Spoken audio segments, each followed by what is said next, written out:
सो ਆਪਾਂ ਡਿਸਕਸ ਕਰ ਰਹੇ ਸੀਗੇ ਕਿ ਆਪਣਾ ਜਿਹੜਾ ਡੇ 1 ਹੈਗਾ ਕ੍ਰੈਸ਼ ਕੋਰਸ ਹੈਗਾ ਆਪਣਾ ਜੀਕੇ ਦਾ ਸਪੈਸ਼ਲੀ ਆਪਾਂ ਉਸ 'ਚ ਉਹ ਬੈਸਟ ਕੁਐਸਚਨਸ ਲੈ ਕੇ ਆਵਾਂਗੇ ਜਿਹੜਾ ਕਿ ਆਪਣੇ ਐਗਜ਼ਾਮ ਦੇ ਵਿੱਚ ਬਹੁਤ ਬਹੁਤ ਇੰਪੋਰਟੈਂਟ ਹੋਣਗੇ। ਪਟਵਾਰੀ ਦਾ ਐਗਜ਼ਾਮ ਹੋ ਗਿਆ ਜੀ, ਜੇਲ ਵਾਰਡਰ ਦਾ ਐਗਜ਼ਾਮ ਹੋ ਗਿਆ ਜਾਂ excise and taxation the exam ਹੋ ਗਿਆ, ਕਾਂਸਟੇਬਲ ਦਾ ਐਗਜ਼ਾਮ ਹੋ ਗਿਆ, ਜਿੰਨੇ ਵੀ ਤੁਸੀਂ ਐਗਜ਼ਾਮ ਦੇਖ ਰਹੇ ਹੈਗੇ ਹੋ ਉਹਨਾਂ ਸਾਰਿਆਂ ਦੇ ਵਿੱਚ ਇਹ ਚੀਜ਼ਾਂ ਆਪਣੀਆਂ ਚੱਲਣਗੀਆਂ। ਸੋ ਇਹ ਕ੍ਰੈਸ਼ ਕੋਰਸ ਬਿਲਕੁਲ ਫ੍ਰੀ ਆਫ ਕੋਸਟ ਹੈ। ਆਪਣਾ ਪੈਨ ਪੇਪਰ ਤਿਆਰ ਰੱਖੋ ਉਠਾ ਕੇ ਤਾਂ ਕਿ ਤੁਹਾਨੂੰ ਸਾਰੇ ਜਿਹੜੇ ਹੈਗੇ ਆ ਪੁਆਇੰਟਸ ਨੋਟ ਕਰਨੇ ਹੋਣਗੇ। ਠੀਕ ਹੈ ਜੀ। ਸੋ ਆਪਾਂ ਜਲਦੀ ਜਲਦੀ ਕਰਾਂਗੇ ਕਿਉਂਕਿ ਪਟਵਾਰੀ ਦਾ ਪੇਪਰ ਆਉਣ 'ਚ ਆਪਣੇ ਕੋਲੇ ਜ਼ਿਆਦਾ ਸਮਾਂ ਨਹੀਂ ਹੈਗਾ। ਠੀਕ ਹੈ। ਸੋ ਕਾਈਂਡਲੀ ਪੇ ਅਟੈਂਸ਼ਨ ਤੇ ਸਟਾਰਟ ਕਰਦੇ ਹਾਂ ਹੁਣ ਆਪਾਂ ਆਪਣੇ ਪਹਿਲੇ ਸਵਾਲ ਦੇ ਨਾਲ। लो जी, पहला सवाल आपां नूं पुछया गया हैगा गांधी इरविन पैक्ट कदों साइन होया सीगा, यानी कि गांधी ते इरविन, इरविन कौन सीगा बेटा, उस समय दा ना वायसराय सी अपने देश दे विच। ठीक है। गांधी ते इरविन दे विच एक समझौता होया सीगा, एक पैक्ट होया सीगा, ਉਹ कदों साइन होया सीगा, ये सवाल आपां नूं पुछया गया है। ठीक है जी। ਤਾਂ बेटा ਇਹਨੂੰ ਸਾਈਨ ਜਦੋਂ ਆਪਾਂ ਕਰਨਾ ਹੈ ਉਦੋਂ ਤਾਂ ਆਪਾਂ ਦੇਖਦੇ ਹਾਂ, ਲੇਕਿਨ ਇੱਕ ਵਾਰ ਆਪਾਂ ਇਹਦਾ ਡਿਸਕਸ਼ਨ ਕਰਦੇ ਹਾਂ ਕਿ ਗਾਂਧੀ ਇਰਵਿਨ ਪੈਕਟ ਕੀ ਸੀਗਾ। ਠੀਕ ਹੈ। ਜਦੋਂ 1930 ਦੇ ਵਿੱਚ ਗਾਂਧੀ ਜੀ ਨੇ ਨਮਕ ਦਾ ਸੱਤਿਆਗ੍ਰਹਿ ਕੀਤਾ ਸੀਗਾ, ਤੁਹਾਨੂੰ ਸਾਰਿਆਂ ਨੂੰ ਪਤਾ ਹੋਣਾ ਕਿ ਆਪਾਂ ਮਹਾਤਮਾ ਗਾਂਧੀ ਜੀ ਨੇ ਨਮਕ ਦਾ ਸੱਤਿਆਗ੍ਰਹਿ ਕੀਤਾ ਸੀਗਾ। ਠੀਕ ਹੈ। ਜਦੋਂ ਨਮਕ ਅੰਦੋਲਨ ਹੋਇਆ ਸੀ, ਨਮਕ ਸੱਤਿਆਗ੍ਰਹਿ ਹੋਇਆ ਸੀਗਾ ਤਾਂ ਉਸ ਸਮੇਂ ਗਾਂਧੀ ਜੀ ਨੂੰ ਜੇਲ੍ਹ 'ਚ ਧਰ ਲਿਆ ਗਿਆ ਸੀਗਾ। ਠੀਕ ਹੈ ਜੀ। ਸੋ ਕਿਸੇ ਵੀ ਅੰਦੋਲਨ ਦੇ ਵਿੱਚ ਅਗਰ ਆਪਾਂ ਪਾਰਟਿਸਿਪੇਟ ਕਰਦੇ ਹਾਂ ਤਾਂ ਦੇਖੋ ਅੰਗਰੇਜ਼ਾਂ ਦੀ ਇੱਕੋ ਹੀ ਹੈਬਿਟ ਸੀ ਆਪਾਂ ਨੂੰ ਜੇਲ੍ਹ ਦੇ ਵਿੱਚ ਰੱਖਣ ਦੀ। ਸੋ ਨਮਕ ਅੰਦੋਲਨ ਵੇਲੇ ਜਦੋਂ ਗਾਂਧੀ ਜੀ ਜੇਲ੍ਹ 'ਚ ਚਲੇ ਗਏ ਸੀਗੇ ਤੇ ਉਹਨਾਂ ਦੇ ਪਿੱਛੇ ਬਹੁਤ ਸਾਰੇ ਜਿਹੜੇ ਲੀਡਰ ਸੀਗੇ ਆਪਣੇ ਉਹ ਸਾਰੇ ਹੀ ਜੇਲ੍ਹਾਂ ਦੇ ਵਿੱਚ ਬੰਦ ਕਰ ਦਿੱਤੇ ਗਏ ਸੀਗੇ। ਇਨਫੈਕਟ ਸਰੋਜਨੀ ਨਾਇਡੂ ਜਿਹੜੇ ਕਿ ਦਾਂਡੀ ਮਾਰਚ ਦੇ ਵਿੱਚ ਉਹਨਾਂ ਦਾ ਵੱਧ ਚੜ ਕੇ ਯੋਗਦਾਨ ਕੀਤਾ ਸੀ, ਉਹ ਵੀ ਜਿਹੜੇ ਹੈਗੇ ਆ ਕਿੱਥੇ ਚਲੇ ਗਏ ਸੀਗੇ, ਜੇਲ੍ਹ ਦੇ ਵਿੱਚ ਕੈਦ ਹੋ ਗਏ ਸੀ। ਸੋ 1930 ਦੇ ਵਿੱਚ ਇੱਕ ਤਾਂ ਜੇਲ੍ਹ ਵਾਲਾ ਕੰਮ ਹੋ ਗਿਆ। ਠੀਕ ਹੈ ਜੀ। ਤੇ ਹੋਰ ਕੀ ਕੰਮ ਹੋਇਆ ਸੀਗਾ ਕਿ 1930 ਦੇ ਵਿੱਚ ਰਾਉਂਡ ਟੇਬਲ ਕਾਨਫਰੰਸ ਹੋਣੀ ਸੀਗੀ ਜੀ ਪਹਿਲੀ। ਠੀਕ ਹੈ ਜੀ। ਪਹਿਲੀ ਰਾਉਂਡ ਟੇਬਲ ਕਾਨਫਰੰਸ ਹੋਣੀ ਸੀ ਜਿਹਦੇ ਕਰਕੇ ਕੀ ਹੋਇਆ ਸੀਗਾ, ਆਪਣੇ ਨੈਸ਼ਨਲ ਲੀਡਰ ਸੀ ਜੇਲ੍ਹ ਦੇ ਵਿੱਚ ਬੈਠੇ ਆ ਤਾਂ ਕੌਣ ਜਾਊਗਾ ਪਾਰਟਿਸਿਪੇਟ ਕਰਨ ਵਾਸਤੇ, ਕੋਈ ਨਹੀਂ ਗਿਆ। ਠੀਕ ਹੈ। ਸੋ ਇਸ ਲਈ ਗਾਂਧੀ ਜੀ ਜਿਹੜੇ ਹੈਗੇ ਆ ਉਹ ਤਾਂ ਚਲੋ ਜੇਲ੍ਹ 'ਚ ਬੈਠੇ ਹੈ, ਜਿੰਨੇ ਵੀ ਆਪਣੇ ਇੰਡੀਅਨ ਨੈਸ਼ਨਲ ਕਾਂਗਰਸ ਵਾਲੇ ਬੰਦੇ ਹੈ ਤੇ ਉਧਰਲੀ ਸਾਈਡ ਅੰਗਰੇਜ਼ਾਂ ਵਾਲੇ ਬੰਦੇ ਹੈਗੇ ਆ, ਉਹ ਸਾਰੇ ਹੀ ਚਾਹੁੰਦੇ ਸੀਗੇ ਕਿ ਕਿਸੇ ਤਰੀਕੇ ਨਾਲ ਗੱਲਬਾਤ ਦਾ ਮੌਕਾ ਤਾਂ ਮਿਲੇ, ਗੱਲਬਾਤ ਤਾਂ ਹੋਵੇ। ਠੀਕ ਹੈ। ਤਾਂ ਗਾਂਧੀ ਜੀ ਤੇ ਇਰਵਿਨ ਉਸ ਸਮੇਂ ਦਾ ਜਿਹੜਾ ਵਾਇਸਰਾਏ ਸੀ ਉਹਨਾਂ ਦੇ ਵਿੱਚ ਗੱਲਬਾਤ ਕਰਾਉਣਾ ਚਾਹੁੰਦੇ ਸੀ। ਤਾਂ ਉਸ ਗੱਲਬਾਤ ਨੂੰ ਕਰਾਉਣ ਵਾਸਤੇ ਜੋ ਵੀ ਆਪਾਂ ਡਿਸਾਈਡ ਕੀਤਾ, ਉਸ ਮਤਲਬ ਸੰਧੀ ਨੂੰ ਆਪਾਂ ਕਿਹਾ ਗਾਂਧੀ ਇਰਵਿਨ ਪੈਕਟ। ਇਹਦੇ ਵਿੱਚ ਗਾਂਧੀ ਜੀ ਨੇ ਆਪਣੇ 11 ਪੁਆਇੰਟ ਦਿੱਤੇ ਸੀ। ਤੁਸੀਂ ਕਿਹੜੇ ਕਿਹੜੇ 11 ਪੁਆਇੰਟ ਹੈ ਇਹਨਾਂ ਨੂੰ ਯਾਦ ਰੱਖਣ ਦੀ ਲੋੜ ਨਹੀਂ ਹੈ, ਬਸ ਇੱਕ ਆ ਚੀਜ਼ ਯਾਦ ਰੱਖਿਓ ਕਿ 11 ਪੁਆਇੰਟ ਦਿੱਤੇ ਸੀ, ਜਿਨ੍ਹਾਂ ਦੇ ਵਿੱਚੋਂ ਜਿਵੇਂ ਕਿ ਸ਼ਰਾਬ ਦੇ ਠੇਕੇ ਬੰਦ ਹੋਣੇ ਚਾਹੀਦੇ ਹੈ, ਗੋ ਹੱਤਿਆ ਨਹੀਂ ਹੋਣੀ ਚਾਹੀਦੀ ਹੈ, ਅਸੀਂ ਆਪਣਾ ਨਮਕ ਖੁਦ ਬਣਾਵਾਂਗੇ। ਠੀਕ ਹੈ ਜੀ। ਤਾਂ ਜਿੰਨੇ ਵੀ ਪੋਲੀਟੀਕਲ ਪ੍ਰਿਜ਼ਨਰਸ ਹੈਗੇ ਆ, ਯਾਨੀ ਕਿ ਉਹ ਕੈਦੀ ਜਿਨ੍ਹਾਂ ਨੇ ਸਿਰਫ ਸ਼ਾਂਤੀਮਈ ਤਰੀਕੇ ਦੇ ਨਾਲ ਅੰਦੋਲਨ ਕੀਤਾ ਹੈ, ਉਹਨਾਂ ਨੂੰ ਆਪਾਂ ਪੋਲੀਟੀਕਲ ਪ੍ਰਿਜ਼ਨਰ ਕਹਿੰਦੇ ਆ, ਉਹਨਾਂ ਸਾਰਿਆਂ ਨੂੰ ਜਿਹੜਾ ਹੈ ਆਜ਼ਾਦ ਕੀਤਾ ਜਾਵੇ। ਸੋ ਇਹੋ ਜਿਹੇ ਕਈ ਪੁਆਇੰਟ ਗਾਂਧੀ ਜੀ ਨੇ ਦਿੱਤੇ ਸੀਗੇ, ਜਿਨ੍ਹਾਂ ਦੇ ਵਿੱਚ ਕੁਝ ਪੁਆਇੰਟ ਦੇ ਉੱਤੇ ਸਹਿਮਤੀ ਹੋਈ ਸੀ ਇਰਵਿਨ ਦੀ। ਤੇ ਇਰਵਿਨ ਨੇ ਆਪਦੇ ਵੱਲੋਂ ਕੀ ਕਿਹਾ ਸੀਗਾ ਕਿ ਆ ਜਿਹੜਾ ਨਮਕ ਸੱਤਿਆਗ੍ਰਹਿ ਵਰਗਾ ਸੱਤਿਆਗ੍ਰਹਿ ਤੁਸੀਂ ਚਲਾ ਰੱਖਿਆ, ਇਹਨੂੰ ਵੈਸੇ ਪ੍ਰੋਪਰਲੀ ਕਹਿੰਦੇ ਸੀਗੇ ਸਿਵਲ ਡਿਸਓਬੀਡੀਐਂਸ ਮੂਵਮੈਂਟ। ਸੋ ਇਹ ਜਿਹੜੀ ਸਿਵਲ ਡਿਸਓਬੀਡੀਐਂਸ ਮੂਵਮੈਂਟ ਚੱਲ ਰਹੀ ਹੈ ਨਾ, ਇਹਨੂੰ ਜਿਹੜਾ ਹੈਗਾ ਬੰਦ ਕੀਤਾ ਜਾਵੇ। ਸੋ ਕੁਝ ਗੱਲਾਂ ਗਾਂਧੀ ਜੀ ਨੇ ਇਰਵਿਨ ਦੀ ਮੰਨ ਲੀਆਂ, ਕੁਝ ਗੱਲਾਂ ਇਰਵਿਨ ਨੇ ਗਾਂਧੀ ਜੀ ਦੀ ਮੰਨ ਲੀਆਂ। ਸੋ ਇਹਨਾਂ ਗੱਲਾਂ ਨੂੰ ਆਪਾਂ ਕੁੱਲ ਮਿਲਾ ਕੇ ਕੀ ਕਹਿੰਦੇ ਆ, ਗਾਂਧੀ ਇਰਵਿਨ ਸਮਝੌਤਾ, ਜਿਹੜਾ ਕਿ ਬੇਟਾ 1931 ਦੇ ਵਿੱਚ ਹੋਇਆ ਸੀਗਾ। ਠੀਕ ਹੈ। ਅਗਰ ਤੁਹਾਨੂੰ ਐਗਜ਼ੈਕਟ ਡੇਟ ਚਾਹੀਦੀ ਹੈ ਤਾਂ ਬੇਟਾ 5 ਮਾਰਚ 1931 ਨੂੰ ਹੋਇਆ ਸੀਗਾ। ਸੋ ਤੁਸੀਂ ਲਿਖ ਸਕਦੇ ਹੋ, ਲੇਕਿਨ ਪੇਪਰ 'ਚ ਜਨਰਲੀ ਜਿਹੜਾ ਹੈ ਨਾ ਸਾਲ ਪੁੱਛਿਆ ਜਾਂਦਾ ਹੈ ਜ਼ਿਆਦਾਤਰ। ਠੀਕ ਹੈ ਜੀ। ਸੋ ਅਗਰ ਆਪਾਂ ਇੱਕ ਬਾਈ ਚਾਂਸ ਸੇਫ ਸਾਈਡ ਲੈ ਕੇ 5 ਮਾਰਚ ਵੀ ਲਿਖ ਲੈਂਦੇ ਆ ਕਿ 5 ਮਾਰਚ 1931 ਨੂੰ ਗਾਂਧੀ ਇਰਵਿਨ ਸਮਝੌਤਾ ਹੋਇਆ ਸੀ। ਇਰਵਿਨ ਕੌਣ ਸੀਗਾ ਜੀ, ਉਸ ਟਾਈਮ ਦਾ ਵਾਇਸਰਾਏ ਸੀਗਾ 1931 ਦੇ ਵਿੱਚ। ਕੀ ਗੱਲਾਂ ਹੋਈਆਂ ਸੀਗੀਆਂ, ਕੁਝ 11 ਪੁਆਇੰਟ ਤੇ ਡਿਸਕਸ਼ਨ ਹੋਇਆ ਸੀਗਾ, ਕੁਝ ਗੱਲਾਂ ਆਪਾਂ ਇਰਵਿਨ ਦੀ ਮੰਨ ਲੀਆਂ, ਕੁਝ ਗੱਲਾਂ ਇਰਵਿਨ ਨੇ ਆਪਣੀਆਂ ਮੰਨ ਲਈਆਂ। ਠੀਕ ਹੈ ਜੀ। ਸੋ ਇਹ ਹੋਇਆ ਆਪਣਾ ਪਹਿਲਾ ਸਵਾਲ ਤੇ ਪਹਿਲੇ ਸਵਾਲ ਨੂੰ ਚੰਗੀ ਤਰ੍ਹਾਂ ਤੁਸੀਂ ਯਾਦ ਰੱਖਣਾ ਹੈ। 1930 ਦੇ ਵਿੱਚ ਨਮਕ ਦਾ ਅੰਦੋਲਨ ਹੋਇਆ ਸੀ, 1930 ਚ ਪਹਿਲੀ ਰਾਉਂਡ ਟੇਬਲ ਕਾਨਫਰੰਸ, ਆਹ ਵਾਲਾ ਪੁਆਇੰਟ। ਠੀਕ ਹੈ ਜੀ। ਇਰਵਿਨ ਕੌਣ ਸੀਗਾ, ਕਿਹੜੇ ਸਾਲ ਚ ਵਾਇਸਰਾਏ ਸੀਗਾ, ਉਹ ਵਾਲਾ ਪੁਆਇੰਟ। ਠੀਕ ਹੈ ਜੀ। ਸੋ ਇਸੇ ਦੇ ਨਾਲ ਆਪਣਾ ਪਹਿਲਾ ਕੁਐਸਚਨ ਹੁੰਦਾ ਹੈ ਸਮਾਪਤ। ਚੱਲਦੇ ਹਾਂ ਆਪਾਂ ਅਗਲੇ ਸਵਾਲ ਤੇ। ਅਗਲਾ ਸਵਾਲ ਹੈ ਇਹ ਸਵਾਲ ਥੋੜਾ ਵੱਡਾ ਹੈ ਤਾਂ ਕਰਕੇ ਨਾ ਥੋੜਾ ਜਿਹਾ ਛੋਟਾ ਮਤਲਬ ਲਿਖਣਾ ਪਿਆ ਇਸ ਸਵਾਲ ਨੂੰ, ਠੀਕ ਹੈ। ਤਾਂ ਇਫ ਅਗਰ ਨਜ਼ਰ ਨਹੀਂ ਆਣਾ ਤਾਂ ਤੁਸੀਂ ਟੈਨਸ਼ਨ ਨਾ ਲੈਣਾ, ਕਿਉਂਕਿ ਇਹ ਪੀਡੀਐਫ ਜਿਹੜੀ ਹੈ ਮੈਂ ਤੁਹਾਨੂੰ ਤੁਹਾਡੇ ਟੈਲੀਗ੍ਰਾਮ ਚੈਨਲ ਤੇ ਜਿਹੜਾ ਹੈਗਾ WhatsApp ਕਰੂੰਗੀ, ਠੀਕ ਹੈ। मतलब टैलीग्राम ते सेंड करूंगी, टैलीग्राम ते WhatsApp केड़ा हुंदा है, ठीक है जी। चलो खैर सवाल हैगा बहुत ही अच्छा सवाल है बेटा, ते इहो जे सवाल ही पटवारी वगैरह च पूछे जांदे हैगे है। सवाल हैगा कि 1944 तो 1947 तक ਇਹਨਾਂ ਨੂੰ ਕ੍ਰੋਨੋਲੋਜੀਕਲ ਆਰਡਰ ਯਾਨੀ ਕਿ ਸਹੀ ਕ੍ਰਮ ਦੇ ਵਿੱਚ ਵਿਵਸਥਿਤ ਕ੍ਰਮ ਦੇ ਵਿੱਚ ਲਗਾਇਆ ਜਾਵੇ। ਯਾਨੀ ਕਿ ਪਹਿਲਾਂ 44 ਤੋਂ ਬਾਅਦ ਕੀ ਕੁਝ ਹੋ ਰਿਹਾ ਹੈ, 1948 ਤੱਕ ਦੀ ਗੱਲਾਂ ਇੱਥੇ ਹੈਗੀਆਂ ਨੇ। ਸੋ ਇਹ ਸਾਰੀਆਂ ਗੱਲਾਂ ਆਪਾਂ ਡਿਸਕਸ ਕਰਨੀਆਂ ਨੇ। ਤਾਂ 1 ਬਾय 1 ਪੁਆਇੰਟ ਆਪਾਂ ਕਰਨ ਦੀ ਕੋਸ਼ਿਸ਼ ਕਰਦੇ ਹਾਂ। ਪਹਿਲਾ ਪੁਆਇੰਟ ਹੈ ਕਲੀਮੇਟ ਐਟਲੀਜ਼ ਜੂਨ 1948 ਡੈਡਲਾਈਨ ਫॉर ਇੰਡੀਆਜ਼ ਇੰਡੀਪੈਂਡੈਂਸ, ਠੀਕ ਹੈ ਜੀ। ਹੁਣ ਕਲੀਮੇਟ ਐਟਲੀ ਕੌਣ ਸੀਗੇ? ਇਹ ਬੇਟਾ ਬ੍ਰਿਟੇਨ ਦੇ ਪ੍ਰਾਈਮ ਮਿਨਿਸਟਰ ਸੀਗੇ, ਬ੍ਰਿਟੇਨ ਦੇ ਪ੍ਰਾਈਮ ਮਿਨਿਸਟਰ ਸੀ, ਠੀਕ ਹੈ। ਸੋ ਆਪਾਂ ਨਾ ਇੱਕ ਸਕਰੀਨ ਲੈ ਲੈਣੇ ਆ ਜਿਹਦੇ ਉੱਤੇ ਮੈਂ ਤੁਹਾਨੂੰ ਕਲੀਅਰਲੀ ਸਾਰਾ ਕੁਝ ਲਿਖ ਕੇ ਦਿਖਾ ਦਿੰਨੀ ਆ। ਹਾਂਜੀ, ਸੋ ਕਲੀਮੇਟ ਐਟਲੀ ਕੌਣ ਸੀਗੇ? ਇਹ ਬ੍ਰਿਟੇਨ ਦੇ ਪ੍ਰਾਈਮ ਮਿਨਿਸਟਰ ਸੀਗੇ। ਇਹਨਾਂ ਨੇ 20 ਫਰਵਰੀ 1946 ਨੂੰ ਇੱਕ ਗੱਲ ਕਹੀ ਸੀ ਕਿ ਆਪਾਂ ਭਾਰਤ ਨੂੰ ਆਜ਼ਾਦੀ ਦਵਾਂਗੇ, ਜ਼ਰੂਰ ਦੇਵਾਂਗੇ। ਰੀਜ਼ਨ ਬੇਟਾ ਆਪਾਂ ਬਹੁਤ ਸਾਰੇ ਅੰਦੋਲਨ ਕੀਤੇ, ਦੂਜੇ ਵਿਸ਼ਵ ਯੁੱਧ ਦੇ ਵਿੱਚ ਆਪਾਂ ਨੂੰ ਧੱਕੇ ਨਾਲ ਸ਼ਾਮਿਲ ਕਰ ਦਿੱਤਾ, ਜਿਸ ਦਾ ਵਿਰੋਧ ਕੀਤਾ ਆਪਾਂ, ਜਿੰਨੀਆਂ ਸਰਕਾਰੀ ਨੌਕਰੀਆਂ ਸੀ ਉਹ ਛੱਡ ਦਿੱਤੀ, ਤੇ ਗਾਂਧੀ ਜੀ ਦੇ ਕਹਿਣ ਤੇ ਸੱਤਿਆਗ੍ਰਹਿ ਜਿਹੜੇ ਆਪਣੇ ਦੇਸ਼ ਦੇ ਵਿੱਚ ਹੁਣ ਹੋ ਰਹੇ ਸੀਗੇ, ਠੀਕ ਹੈ। ਸੋ ਹਾਰ ਕੇ ਅੰਗਰੇਜ਼ਾਂ ਨੂੰ ਮੰਨਣਾ ਪੈ ਹੀ ਗਿਆ ਕਿ ਭਾਰਤ ਨੂੰ ਆਜ਼ਾਦੀ ਮਿਲੂਗੀ। ਸੋ 20 ਫਰਵਰੀ 1946 ਨੂੰ ਇਹਨਾਂ ਨੇ ਡਿਕਲੇਅਰ ਕੀਤਾ ਕਿ ਭਾਰਤ ਦੀ ਜਿਹੜੀ ਆਜ਼ਾਦੀ ਹੈਗੀ ਹੈ ਉਹ ਇਹਨਾਂ ਨੂੰ 30 ਜੂਨ 1948 ਨੂੰ ਮਿਲੂਗੀ। यानी कि 1948 ਦਾ ਆਪਣਾ ਜਿਹੜਾ ਹੈ ਸਮਾਂ ਡਿਸਾਈਡ ਹੋ ਗਿਆ ਸੀਗਾ ਆਜ਼ਾਦੀ ਹਾਸਲ ਕਰਨ ਦਾ, ਠੀਕ ਹੈ ਜੀ। ਨਾਓ ਆਜ਼ਾਦੀ ਮਿਲ ਗਈ ਆਪਾਂ ਨੂੰ ਛੇਤੀ, ਹਨਾ, ਡਿਸਾਈਡ ਤਾਂ ਇਹ ਹੋਇਆ ਸੀ ਲੇਕਿਨ ਮਿਲੀ ਆਪਾਂ ਨੂੰ ਛੇਤੀ 1947 ਚ ਹੀ ਮਿਲ ਗਈ।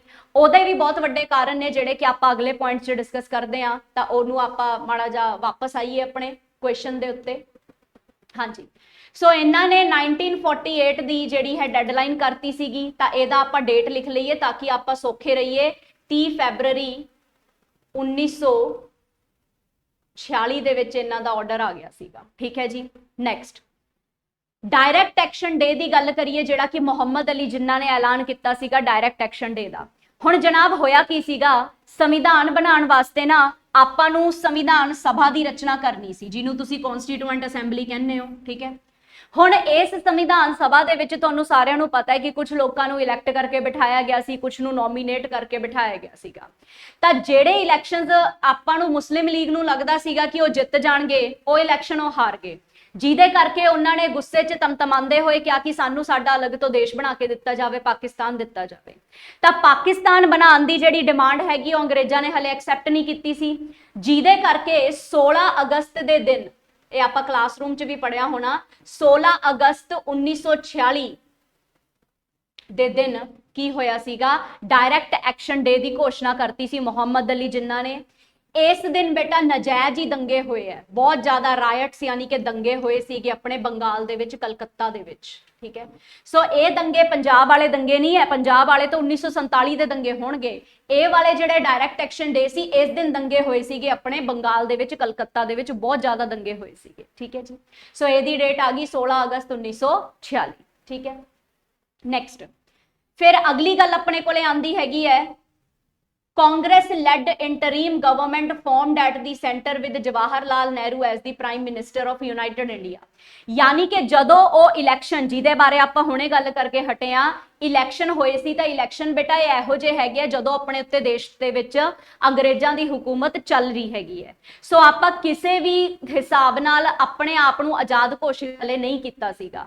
ਸੋ ਇਸ ਲਈ ਜਿਹੜੀ ਸਰਕਾਰ ਬਣੂਗੀ ਨਾ ਬੇਟਾ, ਅੰਤਰੀਮ ਸਰਕਾਰ ਯਾਨੀ ਕਿ ਕਿਹੋ ਜੀ ਸਰਕਾਰ ਹੋਊਗੀ ਜੀ, ਇੱਕ ਤਰੀਕੇ ਦੀ ਟੈਂਪਰੇਰੀ ਸਰਕਾਰ ਤੁਸੀਂ ਕਹਿ ਸਕਦੇ ਹੋ, ਠੀਕ ਹੈ ਜੀ।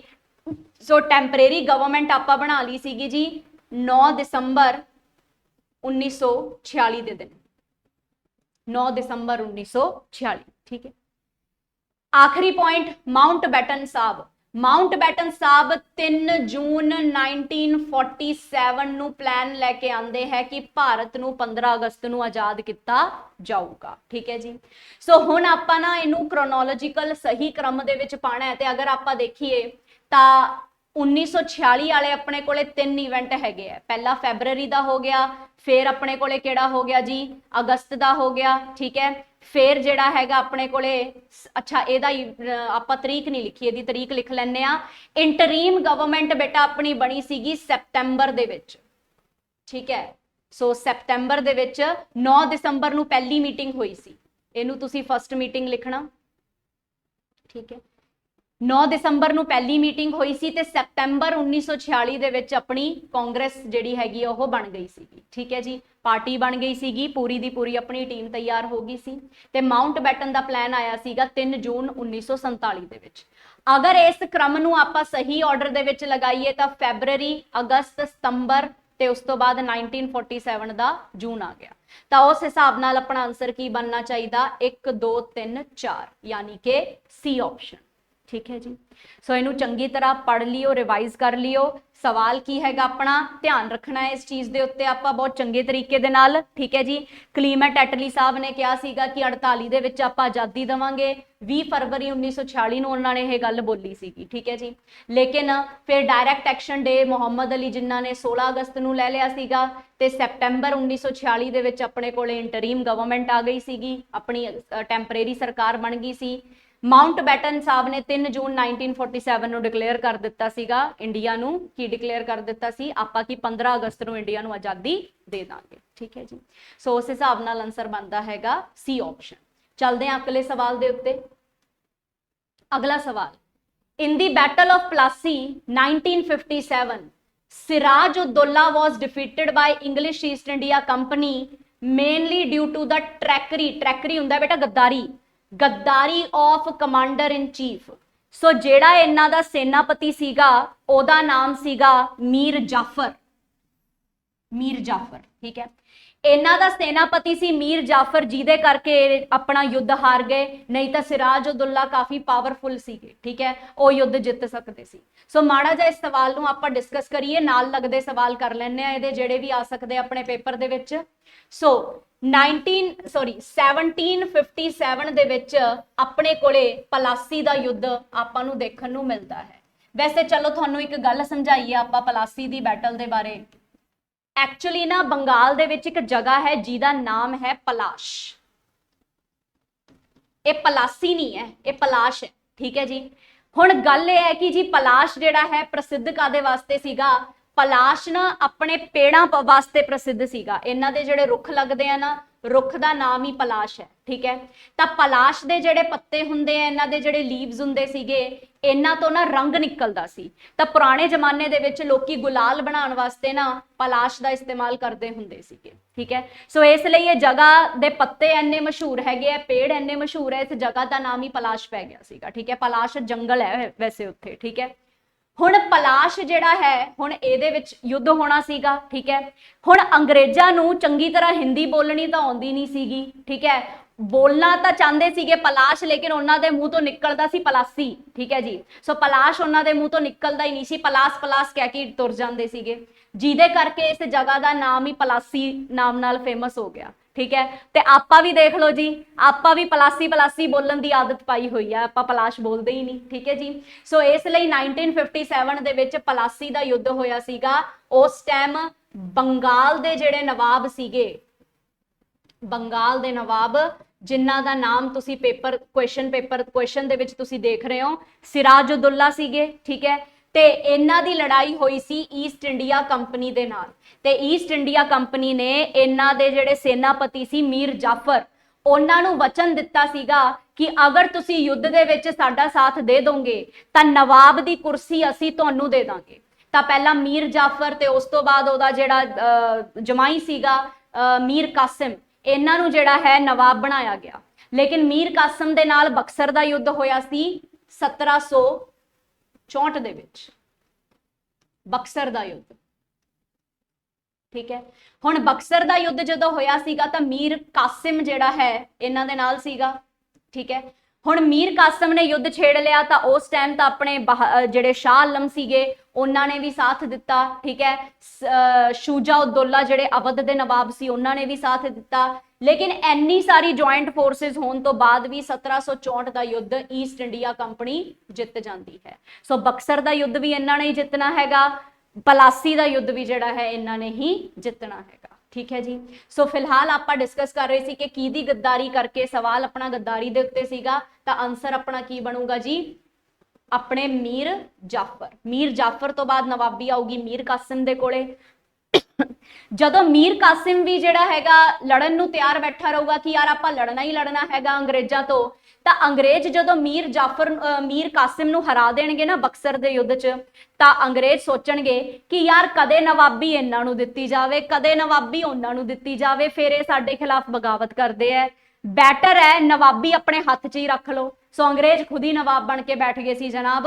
ਬਹੁਤ ਸਾਰੇ ਏਰੀਆਜ਼ ਦੀ ਨਵਾਬੀ ਜਿਹੜੀ ਅੰਗਰੇਜ਼ਾਂ ਦੇ ਹੱਥ 'ਚ ਆ ਗਈ ਸੀ, ਜਿਸ ਤੋਂ ਬਾਅਦ ਧੜਾਧੜ ਅੰਗਰੇਜ਼ਾਂ ਨੇ ਲੈਂਡ ਰੈਵਨਿਊ ਸਿਸਟਮ ਦੇਣੇ ਸ਼ੁਰੂ ਕੀਤੇ, zamindari system, ryotwari system, mahalwari system, permanent settlement, ਜਿਨ੍ਹਾਂ ਦੇ ਕਰਕੇ ਆਪਣੇ ਕਿਸਾਨਾਂ ਦੀ ਰੋਜੀ ਰੋਟੀ ਬਰਬਾਦ ਹੋ ਗਈ, ਠੀਕ ਹੈ।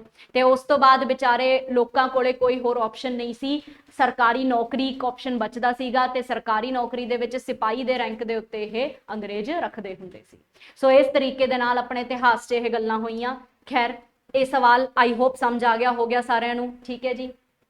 ਅੱਛਾ, ਇੱਕ ਚੀਜ਼ ਹੋਰ, ਤੁਸੀਂ ਸਾਰੇ ਆਨਲਾਈਨ ਬੈਠੇ ਹੋ, ਅਗਰ ਤੁਹਾਨੂੰ ਕਿਸੇ ਸਵਾਲ ਦਾ ਜਵਾਬ ਪਤਾ ਵੀ ਹੋਵੇ ਨਾ ਤਾਂ ਕਮੈਂਟ ਕਰ ਦਿਆ ਕਰੋ, ਠੀਕ ਹੈ। ਇਹਦੇ ਨਾਲ ਇਹ ਪਤਾ ਲੱਗਦਾ ਕਿ ਤੁਸੀਂ ਮਤਲਬ ਜਿਉਂਦੇ ਜਾਗਦੇ ਉੱਥੇ ਬੈਠੇ ਹੈਗੇ ਹੋ, ਪੜ੍ਹ ਰਹੇ ਹੈਗੇ ਹੋ, ਠੀਕ ਹੈ। ਕਿਤੇ ਮੈਨੂੰ ਲੱਗਿਆ ਸੁੱਤੇ ਪਏ ਹੈਗੇ ਹੋ ਕੱਲਾ ਆਨਲਾਈਨ ਚਲਾ ਕੇ, ਠੀਕ ਹੈ ਜੀ। ਸੋ ਕਿਸੇ ਸਵਾਲ ਦਾ ਜਵਾਬ ਪਤਾ ਹੋਵੇ ਤਾਂ ਆਨਸਰ ਕਰ ਦਿਆ ਕਰੋ, ਠੀਕ ਹੈ।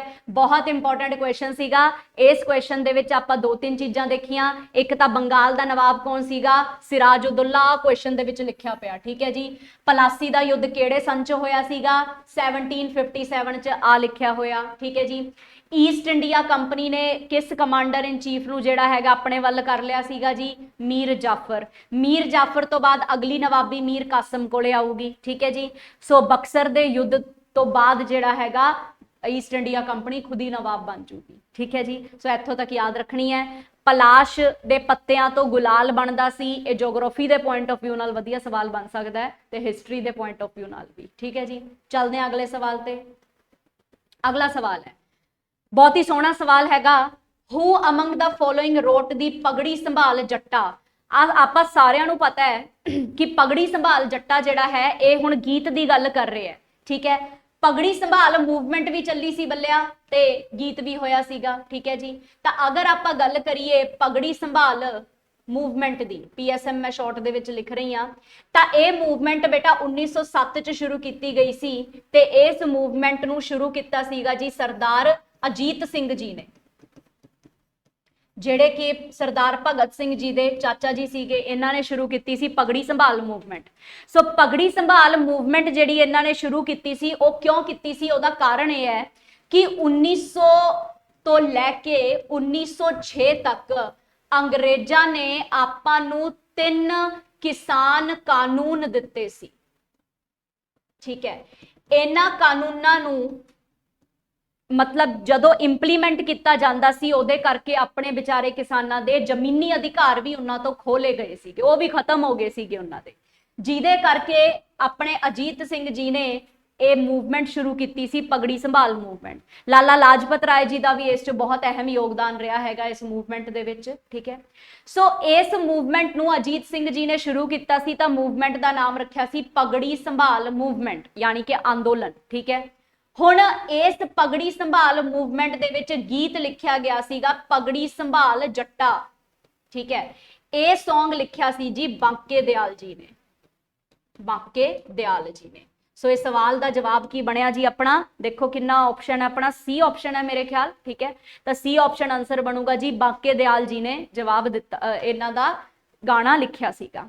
ਲੇਕਿਨ ਬੇਟਾ ਇਹ ਸਵਾਲ ਜਿਹੜਾ ਹੈ ਨਾ, ਇਹ ਮੈਂ ਕਿਉਂ ਪਾਇਆ ਇਸ ਸ਼ੀਟ ਦੇ ਵਿੱਚ, ताकि तुहाडा स्टैटिक भी कवर हो जाए, ताकि तुहाडा करंट अफेयर चो भी एक सवाल हो जाए। ठीक है, आपां सारिआं नूं पता है कि भी जी अपने भी सेंटर गवर्नमेंट ने आपां नूं 3 किसान कानून दिते जिहदा आपां सारिआं ने विरोध किया। ठीक है, जदों आपां विरोध किया तो किसान कानून जिहड़े हैगे रद्द कर दिते गए, खत्म कर दिते गए। लेकिन उस विरोध के दौरान 2021 23 फरवरी का दिन सी, अपने किसान भाइयों ने इस पूरी लहर दे 100 साल सैलीब्रेट किते, जिदे करके 2021 फरवरी नूं आपां अपने आजाद भारत दे विच पहली वारी पगड़ी संभाल दिवस सैलीब्रेट किया। पगड़ी संभाल दिवस, ये क्वेश्चन बनेगा तुहाडा करंट अफेयर तो। ठीक है जी, सो पगड़ी संभाल दिवस आपां सैलीब्रेट किया 23 फरवरी 2021 नूं। पगड़ी संभाल मूवमेंट चली सी 1907 दे विच। पगड़ी संभाल जट्टा गाना दिता सी जी बांके दयाल जी। ठीक है जी, सो इस क्वेश्चन दे नाल रिलेटेड ये सारे पॉइंट तुहानूं याद होने चाहिए, जरूरी है। ठीक है बेटा, सो याद रखियो इन्हां नूं। ठीक है, चलो फिर अगले सवाल दे उपर आपां चलदे हैगे आ।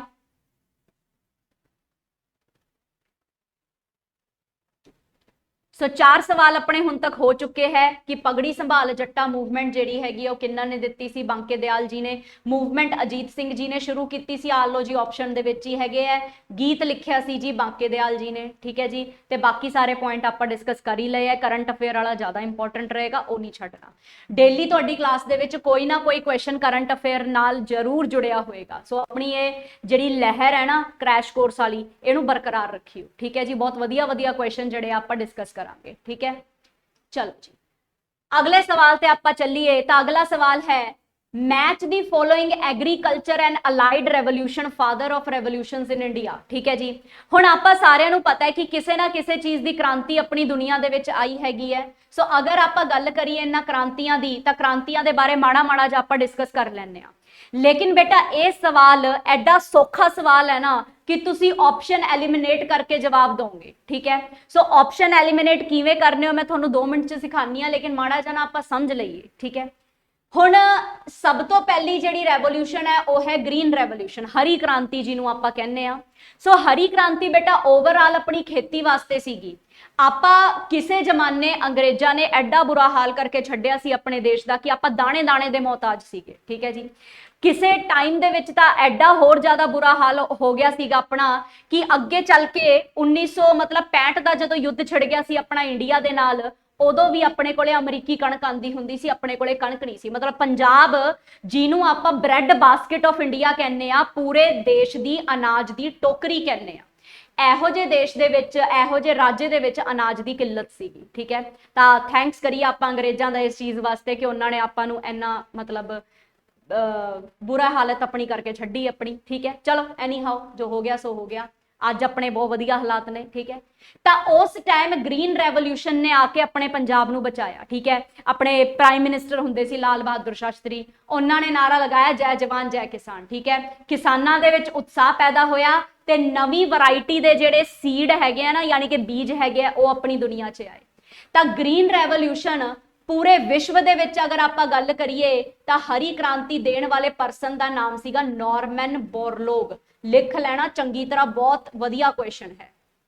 स्पैलिंग गलत हो गए दे बोरलोग साहब दे, तां दोबारा लिख लैने आपां, आ सी जी नॉर्मन बोरलोग। ठीक है जी, सो नॉर्मन बोरलोग जेडे हैगे आ वाले करैक्ट स्पैलिंग है बेटा, लिख लो, आ डंडी जी विच आ गई इन्हां दे। ठीक है जी, नॉर्मन बोरलोग ओ परसन सी जिन्हां ने दुनिया च पहली वारी ग्रीन रेवोल्यूशन का कंसैप्ट दिता। लेकिन बेटा इत्थे ऑप्शन दे विच ना अपने सारे भारतीय दिखाई दे रहे हैं आपां नूं। ठीक है जी, सो अपने भारत दे विच ग्रीन रेवोल्यूशन देण वाले जिहड़े परसन सी ना, वो सी बेटा MS स्वामीनाथन। तां पहले ऑप्शन नूं आपां मैच करांगे दूजे ऑप्शन दे नाल। ठीक है जी, चल दूसरा सवाल, वाइट रेवोल्यूशन यानी कि सफेद क्रांति। हुण बेटा जदों सफेद क्रांति हुई सी ना, मैं माड़ा जिहा इरेज करके इत्थे लिख रही हैगी हाँ, तो सफेद क्रांति दे बारे माड़ी जी आपां अगर गल करिए ਤਾਂ ਬੇਟਾ ਸਫੇਦ ਕ੍ਰਾਂਤੀ ਦੁੱਧ ਵਾਸਤੇ ਹੋਈ ਸੀਗੀ, ਮਿਲਕ ਵਾਸਤੇ, ਮਿਲਕ ਪ੍ਰੋਡਕਸ਼ਨ ਵਾਸਤੇ। ਆਪਾਂ ਸਾਰਿਆਂ ਨੂੰ ਪਤਾ ਹੈ ਕਿ ਘੱਟੋ ਘੱਟ ਆਪਾਂ ਨੂੰ 200 ਮਤਲਬ 22 ਗ੍ਰਾਮ ਦੁੱਧ ਤਾਂ ਇੱਕ ਦਿਨ ਚ ਪੀਣਾ ਜ਼ਰੂਰੀ ਹੈਗਾ, ਤਾਂ ਕਿ ਆਪਣੀ ਹੱਡੀਆਂ ਚ ਕੈਲਸ਼ੀਅਮ ਦੀ ਮਾਤਰਾ ਬਰਕਰਾਰ ਰਵੇ। ਇਹ ਸਾਰਿਆਂ ਲਈ ਜ਼ਰੂਰੀ ਹੈਗਾ, ਠੀਕ ਹੈ।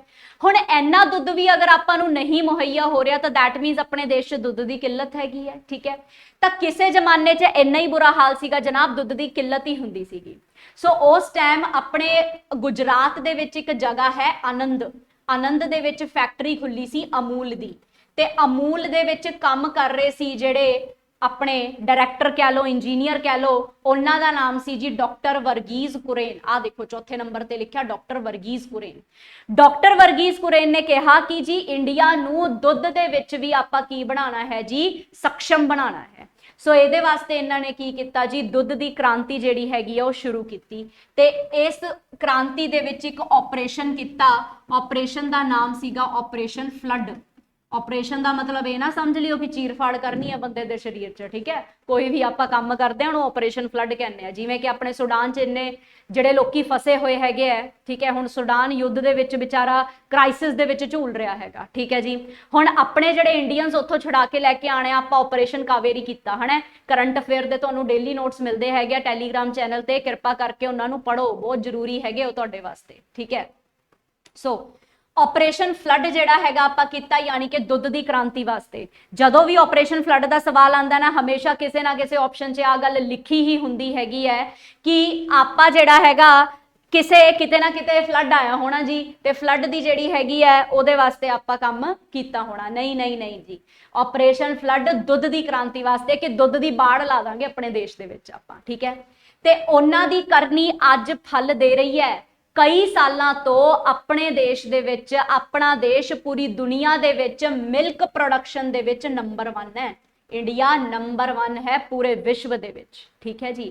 ਹੁਣ WhatsApp ਦੇ ਉੱਤੇ ਜਿਹੜੀਆਂ ਵੀਡੀਓਜ਼ ਆਉਂਦੀਆਂ ਨੇ, ਕਿਰਪਾ ਕਰਕੇ ਉਹਨਾਂ ਨੂੰ ਸਾਈਡ ਤੇ ਰੱਖੋ ਕਿ ਇੰਨੀਆਂ ਤਾਂ ਗਾਵਾਂ ਨਹੀਂ, ਇੰਨੀਆਂ ਤਾਂ ਮੱਝਾਂ ਨਹੀਂ, ਇੰਨਾ ਦੁੱਧ ਕਿੱਥੋਂ ਆ ਰਿਹਾ, ਨਕਲੀ ਦੁੱਧ ਬਣਾ ਰਹੇ ਆ, ਉਹ ਕਰ ਰਿਹਾ, ਉਹ ਕਰ ਰਿਹਾ।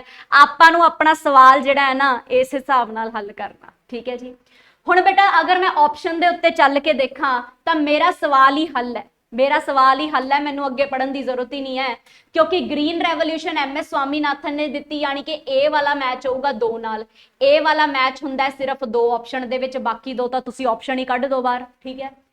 ਵਰਗੀਜ਼ ਕੁਰੇਨ ਵਾਲਾ ਮੈਚ ਹੁੰਦਾ B ਨਾਲ, ਯਾਨੀ ਕਿ B ਵਾਲਾ ਚੌਥੇ ਨਾਲ ਮੈਚ ਹੋ ਰਿਹਾ, ਆ ਸਿਰਫ ਇੱਥੇ ਹੋ ਰਿਹਾ। मेरा ऑप्शन, मेरा तो आंसर ही आ गया C ऑप्शन। अगे मैंने टाइम वेस्ट करने की जरूरत नहीं है, लेकिन फिर भी चलो आप डिस्कस करिए कि अपनी ब्लू रेवोल्यूशन देने वाले परसन कौन सी जी, अरुण कृष्णन। ब्लू रेवोल्यूशन कादे वास्ते हुंदी है? ब्लू रेवोल्यूशन, ब्लू मतलब की हुंदा है, पानी हुंदा है ना, पानी की होगा, पानी दे विच की होगी, मच्छियां होणगियां, फिश होणगियां। बेटा पानी नहीं वधाना, पानी पहला ही धरती ते 2/3 है, आपां की वधानी है फिश प्रोडक्शन, क्योंकि बहुत सारे areas coastal area fish food ते डिपेंड करते हैं, ठीक है जी। सो ये फिश प्रोडक्शन वास्ते जेड़ा है ब्लू रेवोल्यूशन आई। अच्छा गोल्डन रेवोल्यूशन, गोल्डन रेवोल्यूशन किन्ना ने दित्ती आपां नू जी, निरपक्ष तुतेज ने दित्ती, ठीक है जी। हुण आ जिहड़ी गोल्डन रेवोल्यूशन है ये किस वास्ते होगी?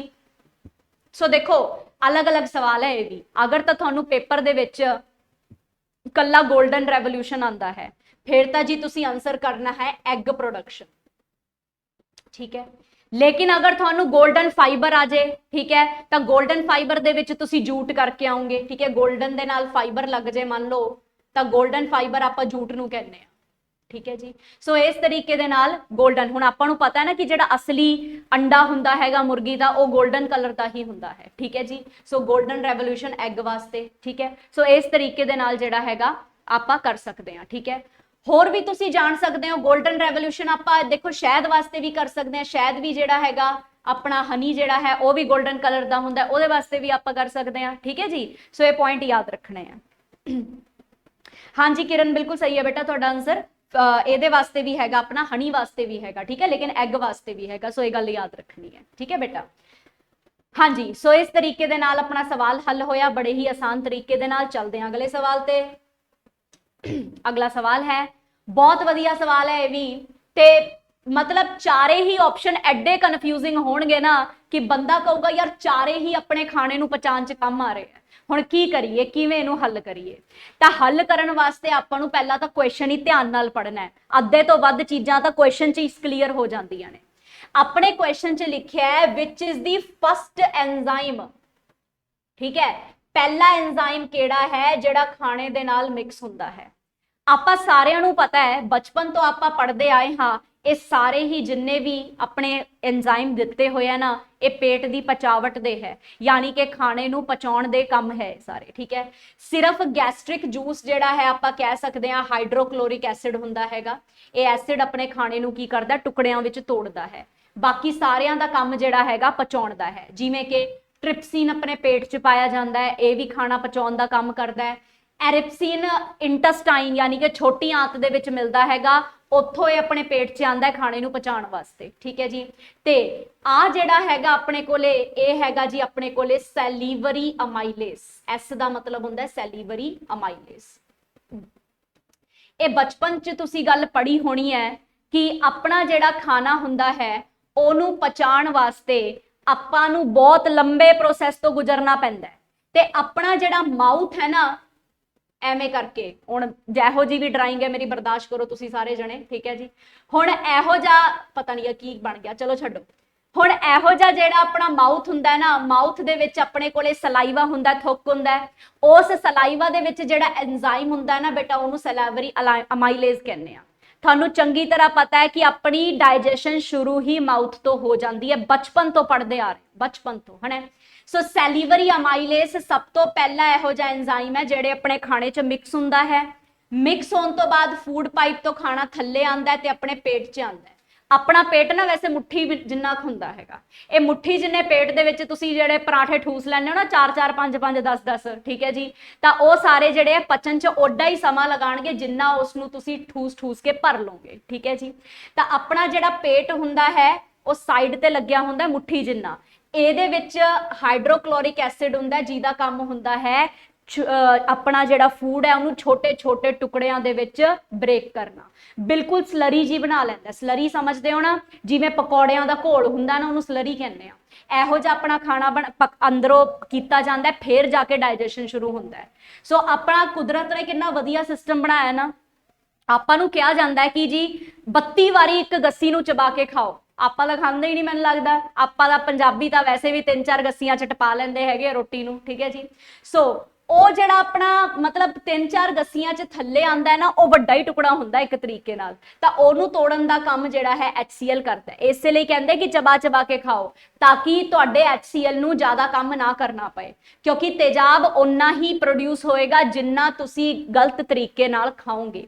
ਜਿੰਨਾ ਸਹੀ ਤਰੀਕੇ ਨਾਲ ਖਾਓਗੇ ਤੇਜ਼ਾਬ ਨੇ ਓਨਾ ਹੀ ਬਣਨਾ, ਕਿਉਂਕਿ ਤੇਜ਼ਾਬ ਕਿਹੜਾ ਉਸ 'ਚ ਪਿਆ ਹੈਗਾ, ਤੇਜ਼ਾਬ ਤਾਂ ਉਦੋਂ ਆਣਾ ਸ਼ੁਰੂ ਹੋਊਗਾ, ਤੁਹਾਡੀ ਸਟਮਕ ਵਾਲ ਤੋਂ ਸਿਕਰੀਟ ਹੋਣਾ ਸ਼ੁਰੂ ਹੋਊਗਾ ਜਿਵੇਂ ਜਿਵੇਂ ਤੁਹਾਡਾ ਖਾਣਾ ਜਿਹੜਾ ਹੈ ਉਹਦੇ ਵਿੱਚ ਆਂਦਾ ਜਾਊਗਾ, ਠੀਕ ਹੈ ਜੀ। ਸੋ ਇਸ ਲਈ ਬਹੁਤ ਸਹੀ ਤਰੀਕੇ ਨਾਲ ਇਨਸਾਨ ਨੂੰ ਖਾਣਾ ਚਾਹੀਦਾ। ਤੇ ਇੱਥੇ ਸਟਮਕ ਦੇ ਉੱਪਰ ਰੱਖਿਆ ਹੁੰਦਾ ਬੇਟਾ ਲੀਵਰ। ਲੀਵਰ ਆਪਣੀ ਬੋਡੀ ਦਾ ਸਭ ਤੋਂ ਵੱਡਾ ਗਲੈਂਡ ਹੈ, ਲਾਰਜੈਸਟ ਗਲੈਂਡ ਹੈ, ਠੀਕ ਹੈ। ਇਹਦਾ ਕੰਮ ਕੀ ਹੁੰਦਾ ਹੈ, ਆਪਣੇ ਖਾਣੇ ਨੂੰ ਡਾਈਜੈਸਟ ਕਰਨਾ। ਮੇਨ ਕੰਮ ਆਪਣਾ ਲੀਵਰ ਹੀ ਖਾਣੇ ਨੂੰ ਪਚਾਉਂਦਾ ਹੈ। ਸੋ ਇਸੇ ਲਈ ਜਿੰਨੇ ਵੀ ਡਾਕਟਰ ਹੁੰਦੇ ਆ ਨਾ, ਅਗਰ ਕਿਸੇ ਨੂੰ ਪੇਟ ਸੰਬੰਧਿਤ ਸਮੱਸਿਆ ਹੁੰਦੀ ਹੈ ਤਾਂ ਡਾਕਟਰ ਜਿਹੜੇ ਹੁੰਦੇ ਆ ਉਹ ਪੇਟ ਤੇ ਜਿਗਰ ਦੇ ਵਿਸ਼ੇਸ਼ੱਗ ਹੁੰਦੇ ਆ, ਗੈਸਟ੍ਰੋਐਂਟਰੋਲੋਜਿਸਟ ਜਿਨ੍ਹਾਂ ਨੂੰ ਆਪਾਂ ਕਹਿੰਦੇ ਆ। ਉਹ ਕੱਲੇ ਪੇਟ ਦੇ ਡਾਕਟਰ ਨਹੀਂ ਹੁੰਦੇ, ਉਹ ਪੇਟ ਤੇ ਲੀਵਰ ਦੋਨਾਂ ਦੇ ਮਾਹਿਰ ਹੁੰਦੇ, ਕਿਉਂਕਿ ਬੇਟਾ ਪਚਾਉਣ ਦਾ ਕੰਮ ਤਾਂ ਲੀਵਰ ਨੇ ਕਰਨਾ। ਤਾਂ ਤੁਸੀਂ ਜਿੰਨਾ ਵਧੀਆ ਖਾਓਗੇ ਓਨਾ ਵਧੀਆ ਤੁਹਾਡਾ ਲੀਵਰ ਕੰਮ ਕਰੂਗਾ, ਜਿੰਨਾ ਤੁਸੀਂ ਮਾੜੀ ਖੁਰਾਕ ਲਾਓਗੇ ਓਨਾ ਲੀਵਰ ਖਰਾਬ ਕੰਮ ਕਰੂਗਾ, ਠੀਕ ਹੈ। ਪੇਟ ਦੇ ਵਿੱਚ ਬਾਕੀ ਚੀਜ਼ਾਂ ਦਾ ਕੰਮ ਤਾਂ ਉਸ ਨੂੰ ਟੁਕੜਿਆਂ ਦੇ ਵਿੱਚ ਤੋੜਨ ਦਾ ਹੈ। ਐਂਜ਼ਾਈਮ ਕਿਸੇ ਵੀ ਚੀਜ਼ ਵਾਸਤੇ ਹੈਲਪ ਕਰਦੇ ਹੈਗੇ ਆ, ਅਸਲੀ ਕੰਮ ਜਿਹੜਾ ਪਚਾਵਟ ਦਾ ਕਰਨਾ ਆਪਣੇ ਲੀਵਰ ਨਹੀਂ ਕਰਨਾ। ਇਹ ਆਪਣੀ ਬੋਡੀ ਦਾ ਸਭ ਤੋਂ ਵੱਡਾ ਗਲੈਂਡ ਹੈ। ਗਲੈਂਡ ਕੀ ਹੁੰਦੇ ਆ, ਨਾਲੇ ਗਲੈਂਡ ਉਹ ਹੁੰਦੇ ਆ ਜਿਹੜੇ ਦੂਸਰੇ ਅੰਗਾਂ ਨੂੰ ਮਦਦ ਕਰਨ ਵਾਸਤੇ ਬਣੇ ਆ, ਠੀਕ ਹੈ। ਜਿਵੇਂ ਪੈਨਕ੍ਰੀਆਸ ਹੈਗੀ ਹੈ, ਉਹ ਸ਼ੂਗਰ ਨੂੰ ਮੈਟਾਬੋਲਾਈਜ਼ ਕਰਨ ਵਾਸਤੇ ਬਣੇ ਆਪਣੀ ਬੋਡੀ ਦੇ ਵਿੱਚ। ਥਾਇਰਾਇਡ ਹੈਗਾ, ਥਾਇਰਾਇਡ ਥਾਇਰੋਕਸਿਨ ਇੱਥੇ ਹੁੰਦਾ ਆਪਣੇ ਗਲੇ ਦੇ ਵਿੱਚ, ਥਾਇਰੋਕਸਿਨ ਨੂੰ ਪ੍ਰੋਡਿਊਸ ਕਰਦਾ ਜਿਹੜੀ ਆਪਣੀ ਬੋਡੀ ਨੂੰ એનર્ਜੀ ਦੇਣ ਦਾ ਕੰਮ ਕਰਦਾ, ਮੈਟਾਬੋਲਿਜ਼ਮ ਫਾਸਟ ਕਰਨ ਦਾ ਕੰਮ ਕਰਦਾ ਹੈ, ਠੀਕ ਹੈ ਜੀ। ਸੋ ਇਸ ਤਰੀਕੇ ਦੇ ਨਾਲ ਐਂਜ਼ਾਈਮਸ ਦੇ ਅਲੱਗ ਕੰਮ ਹੁੰਦੇ ਆ, ਹਾਰਮੋਨ ਦੇ ਅਲੱਗ ਕੰਮ ਹੁੰਦੇ ਹੈਗੇ, ਗਲੈਂਡ ਦੇ ਅਲੱਗ ਕੰਮ ਹੁੰਦੇ ਹੈਗੇ। ਸਮਝ ਆਇਆ ਇਹ ਸਵਾਲ? ਤਾਂ ਆਨਸਰ ਬਣ ਗਿਆ ਜੀ ਆਪਣਾ A ਆਪਸ਼ਨ। ਹੁਣ ਕਈ ਬੱਚਿਆਂ ਦਾ A ਆਪਸ਼ਨ ਸਹੀ ਸੀਗਾ, ਬਿਲਕੁਲ ਸਹੀ ਹੈ ਜੀ, ਬਿਲਕੁਲ ਸਹੀ ਆਨਸਰ ਹੈ, ਠੀਕ ਹੈ ਜੀ। ਚਲੋ सो HCl ਦਾ याद नाल बेटा लिख लियो, ये खाने नू टुकड़ियां च तोड़ूगा, ब्रेक डाउन करूगा। ठीक है जी। सो चलते हैं आप अगले सवाल ते। ठीक है, अगला सवाल है अपने कोले, an appropriation bill as passed by the lower house. ठीक है, हुण लोअर हाउस अपना केड़ा हुंदा पुत्तर, ये हुंदा लोक सभा। ठीक है जी।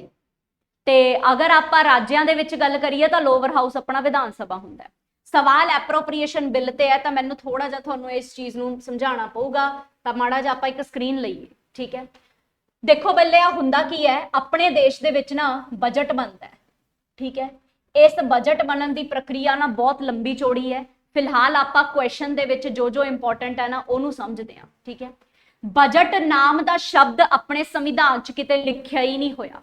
अपने संविधान दे आर्टिकल नंबर 112 विच लिखिया है एनुअल यानी कि सालाना, फाइनेंशियल यानी कि वित्ती स्टेटमेंट, यानी कि पूरे साल दे अपने जिन्ने भी खर्चे होने वाले है वो आर्टिकल नंबर 112 आपां नूं दिंदा है। इस एनुअल फाइनेंशियल स्टेटमेंट नूं तैयार करन दा काम किसदा हुंदा है जी, फाइनेंस मिनिस्ट्री दा हुंदा है। ਤਾਂ फाइनेंस मिनिस्ट्री इस चीज़ नूं जदों तैयार करती हैगी है तो उस तो बाद ये सब तो पहला किहड़े हाउस च रखिया जांदा हैगा जी, लोक सभा च। क्यों?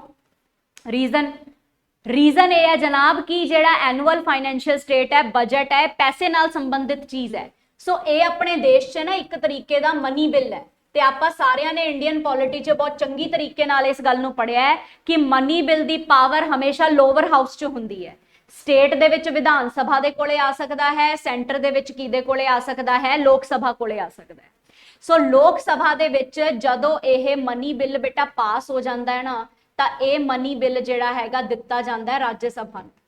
हालांकि आप सारियां ने पॉलिटी च एक गल पढ़ी है कि राज्य सभा कोले कोई पावर नहीं हुंदी मनी बिल दे रिगार्डिंग। ठीक है, इन्हां ने डिस्कशन कर सकते हैं, चेंज तो कुछ कर ही नहीं सकते, वोट पाने का भी अधिकार नहीं है, होर की कर सकते हैं, साइन करके दे सकते हैं, अगे चला सकते हैं। ठीक है जी। सो जदों बेटा राज्य सभा तो भी ये पास हो जाता है तो उस तो बाद ये जाएगा प्रेजिडेंट कोले। प्रेजिडेंट साहब ये उत्ते साइन करनगे, अपनी मंजूरी देणगे, यानी कि असेंट देणगे।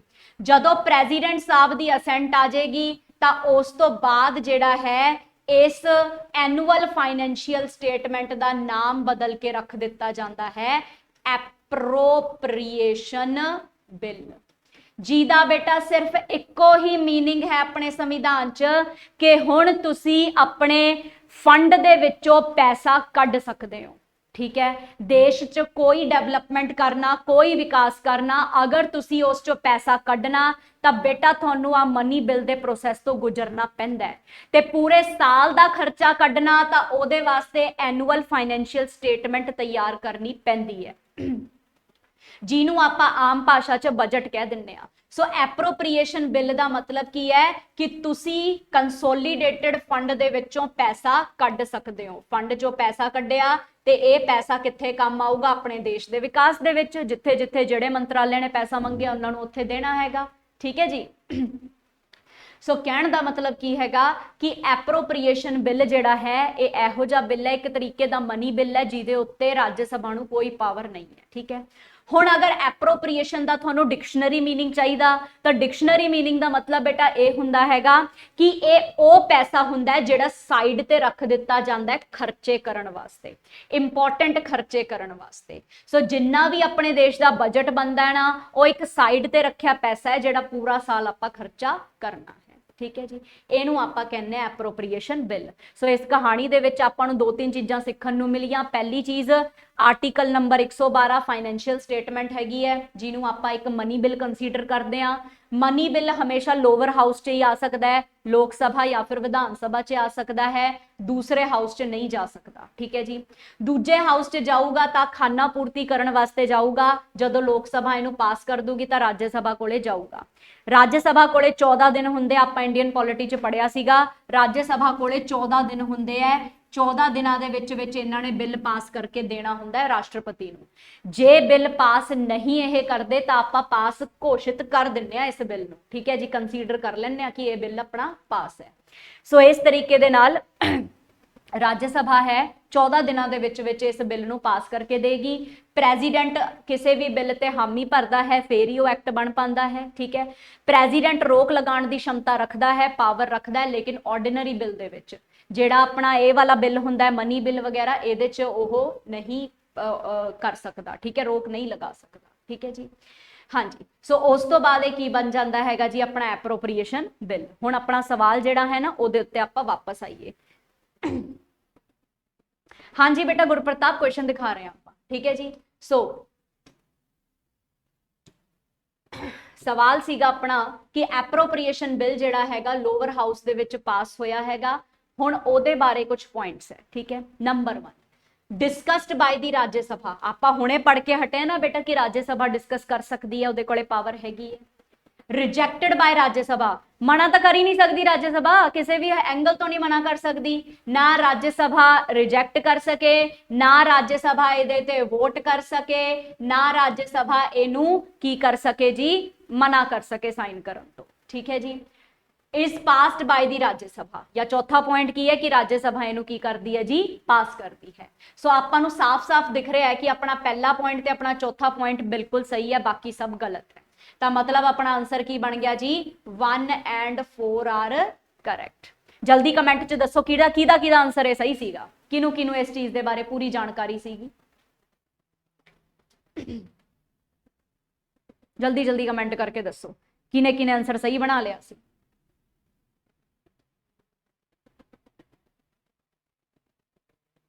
बी ऑप्शन आंसर सही बनेगा जी। अमन की आंसर बनाया तुसी? चलो ठीक है, चलो अगले क्वेश्चन के वाल चलते हैं। तो अगला क्वेश्चन बहुत सौखा क्वेश्चन है, मैं चाहनी हाँ तुसी सारे पार्टिसिपेट करो। पहला आंसर दो फिर मैं थोनों कहानी समझाऊंगी। ठीक है जी, सो अगला सवाल हैगा अपने कोले, how many Ramsar sites are there in Punjab. अपने पंजाब च किन्नियां रामसर साइट्स ने? जल्दी जल्दी आंसर दो, तुहाडे कोले ऑप्शन है 3 6 5 अते 8। हाँ जी निकिता शाबाश, तुहाडा आंसर जमा सही सीगा।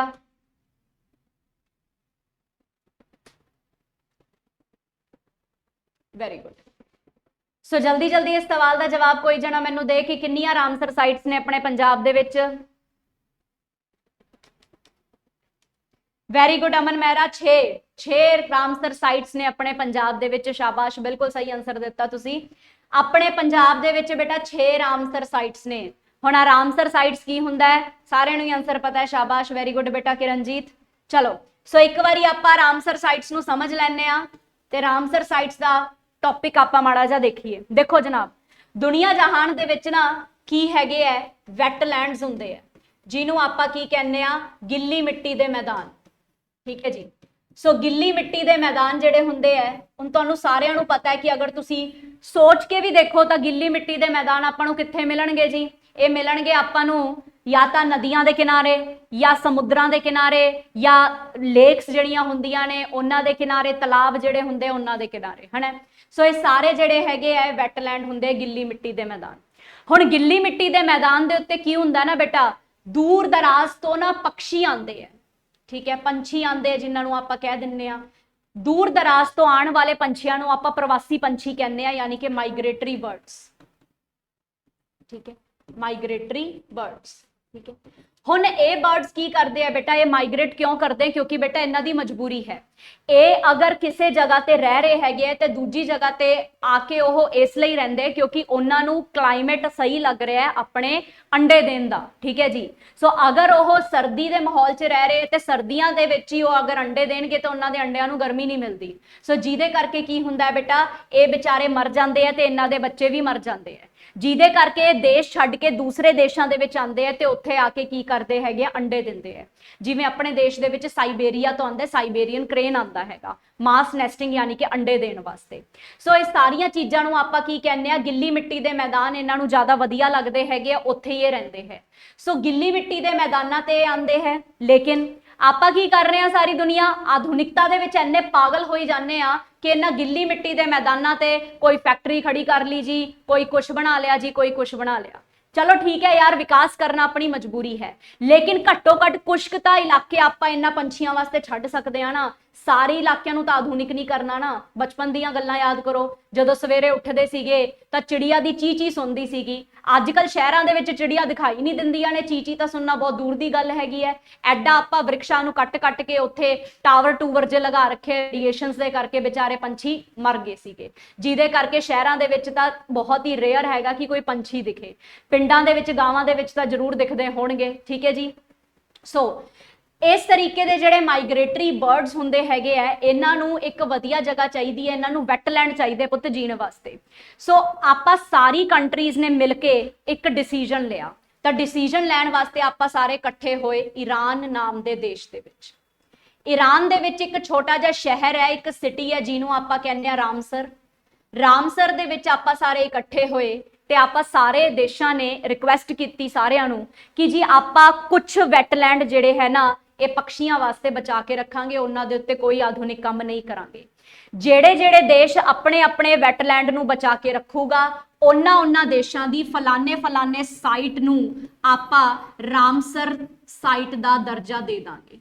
ठीक है, यानी कि अंतरराष्ट्रीय इंपोर्टेंस मिल जाएगी तुहाडी साइट नूं। ठीक है। सो इस हिसाब नाल कई कंट्रीज ने जिहड़ा है रामसर साइट्स का दर्जा प्राप्त किया, कई एरियाज नूं लैके। इंडिया दे विच गल करिए तां बेटा हज़ारां दी तादाद च अपने कोले वैटलैंड हैगे है, लेकिन उन्हां चों रामसर साइट किन्नियां ने अपने कोले? इंडिया दी रामसर साइट हैगियां ने टोटल 75। ठीक है। आ भी पहला बेटा 48 हुंदी सीगी, लेकिन 75वें साल दे आज़ादी च आपां जिहड़े है आए सीगे, पिछले साल जिहड़े आए सीगे, तां करके आपां जिहड़ा हैगा इनू 75 कंप्लीट करना सी, नंबर कंप्लीट करना सीगा। ठीक है जी। सो इसलिए 75वें साल वास्ते आपां 75 साइट्स जिहड़ियां ने रामसर साइट्स घोषित करती। इन्हां 75 दे विचों पुत्तर अपने 6 जिहड़े हैगे आ ओह किस च हैगे आ? पंजाब दे विच। सो आई होप तुहानूं कंसैप्ट क्लीयर हो गया होगा। ते सारा जिहड़ा भी प्रोग्राम होया सी, संधि हुई सी, ये 1971 दे विच हुई सी। ठीक है जी। इहनूं कहा जांदा है कन्वेंशन ऑन माइग्रेटरी स्पीशीज। ठीक है। तो इस वास्ते आपां कहने आ कि रामसर साइट यानी कि वैटलैंड ऑफ इंटरनैशनल इंपोर्टेंस। ठीक है। सो जिहड़े अंतरराष्ट्रीय स्तर दे उत्ते इंपोर्टेंट साइट्स हुंदियां ने उन्हां नूं आपां रामसर साइट कहने आ। सो उन्हां चों कुल 6 किन्नियां ने अपने पंजाब दे विच। ठीक है। सो वापस आओ हुण अपने सवाल दे उत्ते कि पंजाब दे विच किन्नियां साइट्स ने? 6 साइट्स अपने कोले हैगी है। मैं एक छोटी जी ट्रिक बनाऊंगी, बस उस ट्रिक नूं तुसीं लिख लेना ते उस ट्रिक दे नाल तुहानूं आंसर मिल जूगा कि किहड़ियां 6 साइट्स ने। ठीक है जी। सो मैं ट्रिक लिखण जा रही हां, ध्यान नाल सुणियो। हरीके जाके बसना। ਆਪਾਂ ਨੂੰ पता है ना पुत कितनी वधिया जगह हैगी है, रब की धरती हैगी है हरीके, उत्थे जाके अगर आप बस जाएंगे तो आप तर जाएंगे ना। सो इसलिए अपनी सारियां दी इच्छा होगी कि जदों अपने जीवन के आप आखिरी चरण ते होवांगे तो इहो जी धार्मिक स्थल ते आप जाके रहीए। सो हरीके जाके बसना। इस हरीके जाके बसना दे विच छुपे हुए आ तुहाडे 6 रामसर साइट्स। ठीक है जी। सो 6 रामसर साइट्स के नाम, एक तो पहला खुद हरीके। ठीक है। दूसरा हरीके दे विचों एक के लै लो, के दा बना लो तुसी केशोपुर म्यानी, केशोपुर म्यानी। ठीक है। री दा तुसी बना लो जनाब रोपड़, री दा रो बना लो रोपड़। ठीक है। जा तो कुछ भी नहीं है, के तो आऊगा अपने कोले कंजली, कंजली वैटलैंड। ठीक है। नेक्स्ट बस तो आ जाऊगा अपने कोले ब्यास दरिया, ये 5वां लिखिया मैं ब्यास दरिया। ठीक है जी। ते ना तो आ जाऊगा 6वां इत्थे लिख रही अपने कोले नंगल। ठीक है। सो बेटा एक ट्रिक है, तो एक ट्रिक दे विच ही तुहाडे सारे जिहड़े हैगे क्लीयर हो जाते हैं। ठीक है बेटा।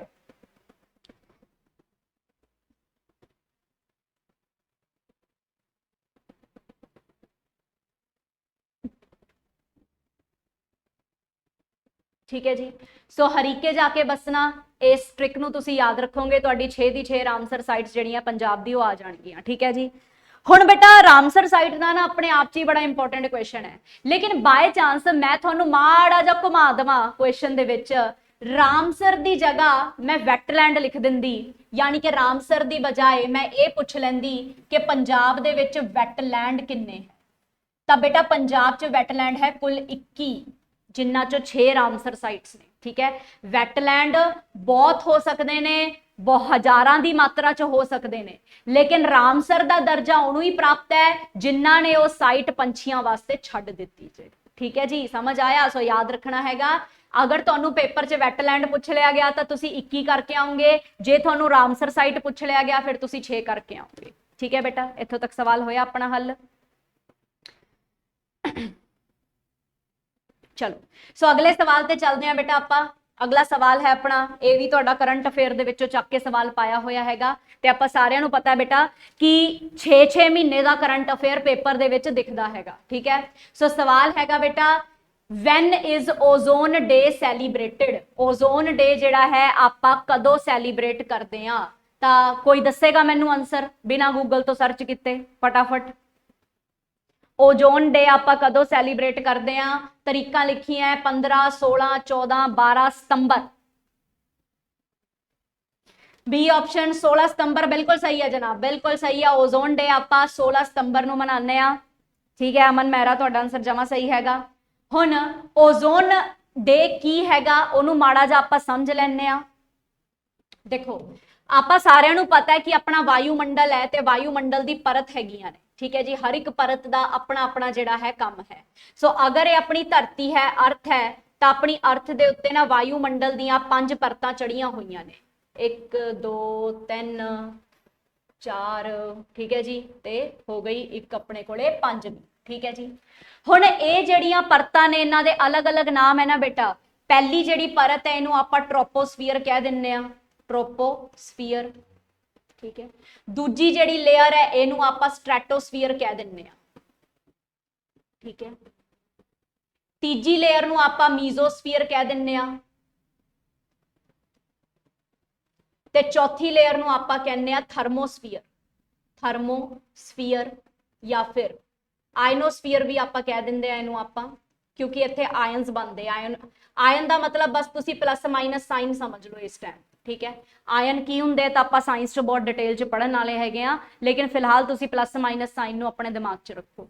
ਪੰਜਵੀਂ ਲੇਅਰ ਹੁੰਦੀ ਹੈ ਬੇਟਾ ਐਗਜ਼ੋਸਫੀਅਰ, ਤੇ ਇਸ ਤੋਂ ਬਾਅਦ ਤੁਹਾਡਾ ਬ੍ਰਹਮਾਂਡ ਜਿਹੜਾ ਹੈਗਾ ਉਹ ਸ਼ੁਰੂ ਹੋ ਜਾਂਦਾ ਹੈ। ਠੀਕ ਹੈ, ਹਰ ਇੱਕ ਲੇਅਰ ਦਾ ਆਪਣਾ ਆਪਣਾ ਫੰਕਸ਼ਨ ਹੈ। ਮੈਂ ਫਾਸਟ ਫਾਰਵਰਡ 'ਚ ਦੱਸ ਰਹੀ ਹਾਂ, ਫਟਾਫਟ ਲਿਖਦੇ ਜਾਣਾ। ਠੀਕ ਹੈ, ਪਹਿਲੀ ਜਿਹੜੀ ਲੇਅਰ ਹੈ ਆਪਣੀ, ਪਹਿਲੀ ਲੇਅਰ ਦੇ ਵਿੱਚ ਸਾਰੇ ਬੇਟਾ ਬੱਦਲ ਬੁੱਦਲ ਹੁੰਦੇ ਆ। ਬੱਦਲ ਹੋ ਗਿਆ, ਬਾਰਿਸ਼ ਹੋ ਗਈ, ਬਿਜਲੀ ਕੜਕਣੀ, ਤੂਫਾਨ ਆਣੇ, ਇਹ ਸਾਰੀਆਂ ਚੀਜ਼ਾਂ ਪਹਿਲੇ 'ਚ ਹੀ ਹੁੰਦੀ ਹੈ। यानी कि एटमोसफेयर दे जिन्ने भी अपने वैदर कंडीशन है, क्लाइमेट कंडीशन है, वो सारे से सारे कित्थे होने अपने पहली परत दे विच होने हैं। इसे करके पहली परत दे विच आपां हवाई जहाज नहीं उड़ा सकते। जदों जहाज लैंड हो टेक ऑफ करदा है तां हमेशा टेढ़ा जा होके जांदा है ना, ताकि जल्दी जल्दी जिहड़ा हैगा स्ट्रैटोस्फीयर दे विच पहुंचे, क्योंकि स्ट्रैटोस्फीयर दे विच पहुंचदे ही इहनूं क्लाउड क्लूड कुछ नहीं मिलणगे, बदलबारी कोई नहीं मिलूगी। सो इत्थे जाके एक जहाज उड़ाना जिहड़ा हैगा वो बहुत ज्यादा सिंपल है। ठीक है जी, सो स्ट्रैटोस्फीयर दे विच जहाज उड़ाए जाते हैं, प्लेन उड़ाए जाते हैं। ये सवाल पूछे गए हैं बेटा पेपर च। इसे स्ट्रैटोस्फीयर दे उत्ते बेटा ओजोन दी परत चढ़ी हुई है। सो ओजोन दा काम की हुंदा है? ओजोन दा फॉर्मूला है O3। ओजोन दा काम की हुंदा है? सूर्य तो आ रही पैरा बैंगनी किरणा नूं वापस मोड़ना ते अपनी धरती नूं उस तो बचा के रखना। पैरा बैंगनी किरणा नूं आपां कहने आ ultraviolet radiations. Ultraviolet rays, UV rays जिन्होंने तुसी कहने हो, ये पैरा बैंगनी हुंदी है।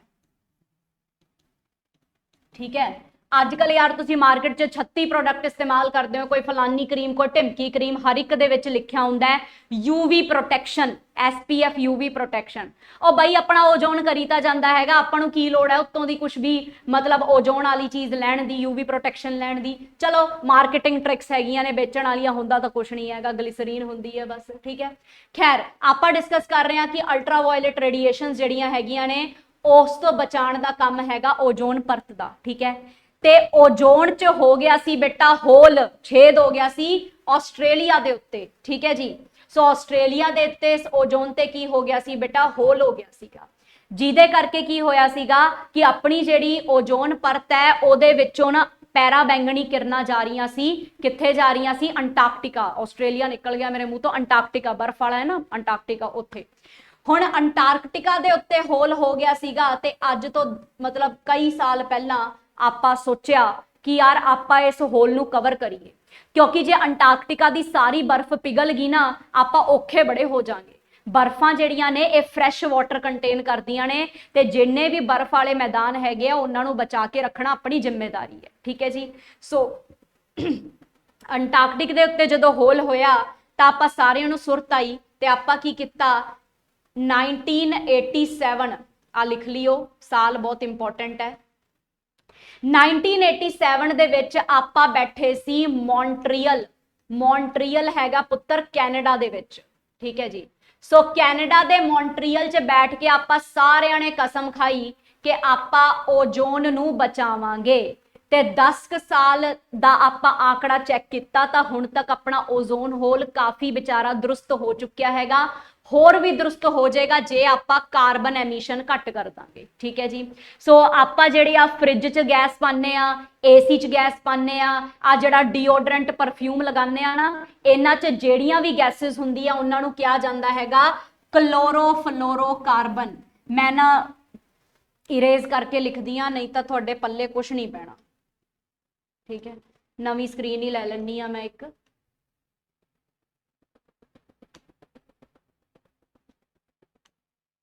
ਹਾਂ, ਜਿੰਨੀਆਂ ਵੀ ਆਪਣੇ ਆ ਏਸੀ ਫ੍ਰਿਜ ਇਹਨਾਂ ਦੇ ਵਿੱਚ ਜਿੰਨੀਆਂ ਵੀ ਗੈਸਿਸ ਹੁੰਦੀਆਂ ਨੇ, ਆ ਸਪਰੇ ਤੁਸੀਂ ਲਗਾਉਂਦੇ ਹੈਗੇ ਹੋ, ਛਿੜਕਦੇ ਹੈਗੇ ਹੋ, ਕਦੇ ਕਦੇ ਤਾਂ ਨਹਾਈ ਲੈਂਦੇ ਹੋ ਇਹਦੇ 'ਚ, ਇਹਨਾਂ 'ਚ ਜਿਹੜੀਆਂ ਮਤਲਬ ਗੈਸ ਹੁੰਦੀ ਹੈ ਉਹਨੂੰ ਆਪਾਂ ਕਹਿੰਦੇ ਆ CFCs, ਕਲੋਰੋਫਲੋਰੋਕਾਰਬਨਸ। ਆ ਜਿਹੜੇ ਕਲੋਰੋਫਲੋਰੋਕਾਰਬਨ ਹੁੰਦੇ ਨੇ ਬੇਟਾ, ਜਿੱਥੇ ਕਲੋਰੋ ਆ ਗਿਆ ਨਾ ਉਹਨੇ ਤਾਂ ਝੰਡ ਕਰਨੀ ਕਰਨੀ ਆਪਣੇ ਪਰਿਆਵਰਣ ਦੀ, ਠੀਕ ਹੈ ਜੀ। ਸੋ ਪੂਰੀ ਦੀ ਪੂਰੀ ਵਾਯੂਮੰਡਲ ਦੀ ਜਿਹੜੀ ਲੇਅਰ ਹੁੰਦੀ ਆ ਨਾ ਉਹਨੂੰ ਮਤਲਬ ਦੁਸ਼ਪ੍ਰਭਾਵ ਦਿੰਦਾ ਹੈ। ਸੋ ਕਲੋਰੋਫਲੋਰੋਕਾਰਬਨ ਆਪਾਂ ਘਟਾਵਾਂਗੇ ਤਾਂ ਜਾ ਕੇ ਆਪਣਾ ਜਿਹੜਾ ਹੈਗਾ ਓਜ਼ੋਨ ਲੇਅਰ ਸਹੀ ਹੋਊਗੀ। ਤਾਂ ਆਪਾਂ ਪਿਛਲੇ ਕਈ ਸਾਲਾਂ 'ਚ ਘਟਾਇਆ ਵੀ ਹੈਗਾ ਇਹਦੀ ਵਰਤੋਂ। ਕਲੋਰੋਫਲੋਰੋਕਾਰਬਨ ਦੀ ਜਗ੍ਹਾ ਅੱਜ ਕੱਲ ਆਪਾਂ ਹਾਈਡਰੋਫਲੋਰੋਕਾਰਬਨ ਦਾ ਇਸਤੇਮਾਲ ਕਰਦੇ ਹੈਗੇ ਆਪਣੇ ਏਸੀ ਊਸੀ ਦੇ ਗੈਸਾਂ ਨੂੰ ਭਰਨ ਵਾਸਤੇ, ਠੀਕ ਹੈ ਜੀ। ਸੋ ਇਸ ਤਰੀਕੇ ਦੇ ਨਾਲ ਪਿਛਲੇ 10 ਸਾਲਾਂ ਦੇ ਵਿੱਚ ਕਾਰਬਨ ਨੂੰ ਘਟਾ ਕੇ ਆਪਾਂ ਨੂੰ ਕਾਫੀ ਆਰਾਮ ਮਿਲਿਆ। ਤਾਂ 1987 ਮੌਂਟਰੀਅਲ ਕੈਨੇਡਾ, ਇੱਥੇ ਬੈਠ ਕੇ ਆਪਾਂ ਕਸਮ ਖਾਈ ਕਿ ਆਪਾਂ ਜਿਹੜਾ ਹੈ ਆਪਣੀ ਓਜ਼ੋਨ ਨੂੰ ਪ੍ਰੋਟੈਕਟ ਕਰਨਾ ਹੈ। ਸੋ ਨਿਰਧਾਰਿਤ ਹੋਇਆ ਜੀ ਕਿ 16 ਸਤੰਬਰ ਦੇ ਦਿਨ ਆਪਾਂ ਪੂਰੇ ਦੁਨੀਆ ਦੇ ਵਿੱਚ ਓਜ਼ੋਨ ਡੇ ਸੈਲੀਬ੍ਰੇਟ ਕਰਾਂਗੇ ਤੇ ਲੋਕਾਂ ਨੂੰ ਜਾਗਰੂਕ ਕਰਾਂਗੇ ਕਿ ਓਜ਼ੋਨ ਆਪਣੇ ਲਈ ਕਿੰਨੀ ਜ਼ਰੂਰੀ ਹੈ, ਠੀਕ ਹੈ ਜੀ। ਸੋ ਇਹ ਗੱਲਾਂ ਤੁਸੀਂ ਯਾਦ ਰੱਖਣੀਆਂ ਜਿਹੜੀਆਂ ਆਪਾਂ ਲਿਖੀਆਂ ਹੈਗੀਆਂ। ਸੋ ਸਵਾਲ ਆ ਗਿਆ ਆਪਣਾ ਜੀ ਵਾਪਸ ਉਹੀ, ਓਜ਼ੋਨ ਡੇ ਆਪਾਂ ਕਦੋਂ ਮਨਾਉਂਦੇ ਆ ਜੀ 16 ਸਤੰਬਰ ਨੂੰ, ਠੀਕ ਹੈ ਜੀ। ਸੋ ਤੁਹਾਡਾ ਇਹ 2022 ਦੇ ਕਰੰਟ ਅਫੇਅਰ ਦੇ ਵਿੱਚ ਆਇਆ ਹੋਇਆ ਸਵਾਲ ਸੀਗਾ ਕਿ 2022 ਦੇ ਵਿੱਚ 16 ਸਤੰਬਰ ਨੂੰ ਆਪਾਂ ਕੀ ਮਨਾਇਆ ਸੀਗਾ ਜੀ ਓਜ਼ੋਨ ਡੇ। ਇਹ ਐਵਰਗ੍ਰੀਨ ਸਵਾਲ ਹੈਗੇ, ਕਦੇ ਖਤਮ ਨਹੀਂ ਹੁੰਦੇ, ਠੀਕ ਹੈ। ਕੀ ਕੁਝ ਸਿੱਖਿਆ ਆਪਾਂ? ਓਜ਼ੋਨ ਕਿੱਥੇ ਹੁੰਦੀ ਹੈ? ਵਾਯੂਮੰਡਲ ਦੀ ਦੂਸਰੀ ਪਰਤ ਦੇ ਵਿੱਚ, ਜਿਹਨੂੰ ਆਪਾਂ ਸਟ੍ਰੈਟੋਸਫੀਅਰ ਕਹਿੰਦੇ ਆ, ਠੀਕ ਹੈ। ਦੂਸਰੀ ਗੱਲ ਆਪਾਂ ਕੀ ਸਿੱਖੀ? 1987 ਦੇ ਵਿੱਚ ਆਪਾਂ ਮੌਂਟਰੀਅਲ ਯਾਨੀ ਕਿ ਕੈਨੇਡਾ ਦੇ ਵਿੱਚ ਬੈਠ ਕੇ ਆਪਾਂ ਕੀ ਕੀਤੀ? ਸੰਧੀ ਕੀਤੀ ਸਾਰੇ ਦੇਸ਼ਾਂ ਨੇ ਮਿਲ ਕੇ, ਠੀਕ ਹੈ ਜੀ। ਤੇ 16 ਸਤੰਬਰ ਦਾ ਦਿਨ ਜਿਹੜਾ ਹੈ ਆਪਾਂ ਨਿਰਧਾਰਿਤ ਕੀਤਾ। ਫਿਰ ਕੀ ਪੜਿਆ ਆਪਾਂ ਕਿ ਜਿਹੜੀ ਆਪਣੀ ਓਜ਼ੋਨ ਹੁੰਦੀ ਹੈ ਉਹ ਕਿਸ ਤੋਂ ਬਚਾਉਂਦੀ ਆ ਆਪਾਂ ਨੂੰ? ਸਨਲਾਈਟ ਦੀ ਜਿਹੜੀ ਆ ਪੈਰਾਮੈਂਗਨੀ ਕਿਰਨਾਂ ਹੁੰਦੀਆਂ ਉਹਦੇ ਤੋਂ ਬਚਾਉਂਦੀ ਹੈ। ਨਹੀਂ ਤਾਂ ਉਹਦੇ ਕਰਕੇ ਨਾ ਆਪਾਂ ਨੂੰ ਸਕਿਨ ਕੈਂਸਰ ਵਗੈਰਾ ਵਾਧੂ ਕੁਝ ਹੋ ਸਕਦਾ ਹੈ। ਬਾਲ ਤਾਂ ਰਹਿਣ ਹੀ ਨਾ ਬੰਦੇ ਦੇ ਸਿਰ ਤੇ ਜੇ ਸਾਰੀਆਂ UV ਕਿਰਨਾਂ ਆਪਣੇ ਤੇ ਪੈ ਗਈਆਂ ਤਾਂ ਗੰਜ ਹੀ ਹੋਣਗੇ ਫਿਰ ਆਪਣੇ ਸਿਰਾਂ ਤੇ, ਠੀਕ ਹੈ ਜੀ। ਚਲੋ ਸੋ ਖੈਰ ਇਸ ਸਵਾਲ ਨੂੰ ਆਪਾਂ ਹੱਲ ਕੀਤਾ। ਚੱਲਦੇ ਹਾਂ ਅਗਲੇ ਸਵਾਲ ਦੇ ਉੱਤੇ। ਟਾਈਮ ਹੋ ਗਿਆ ਕਿ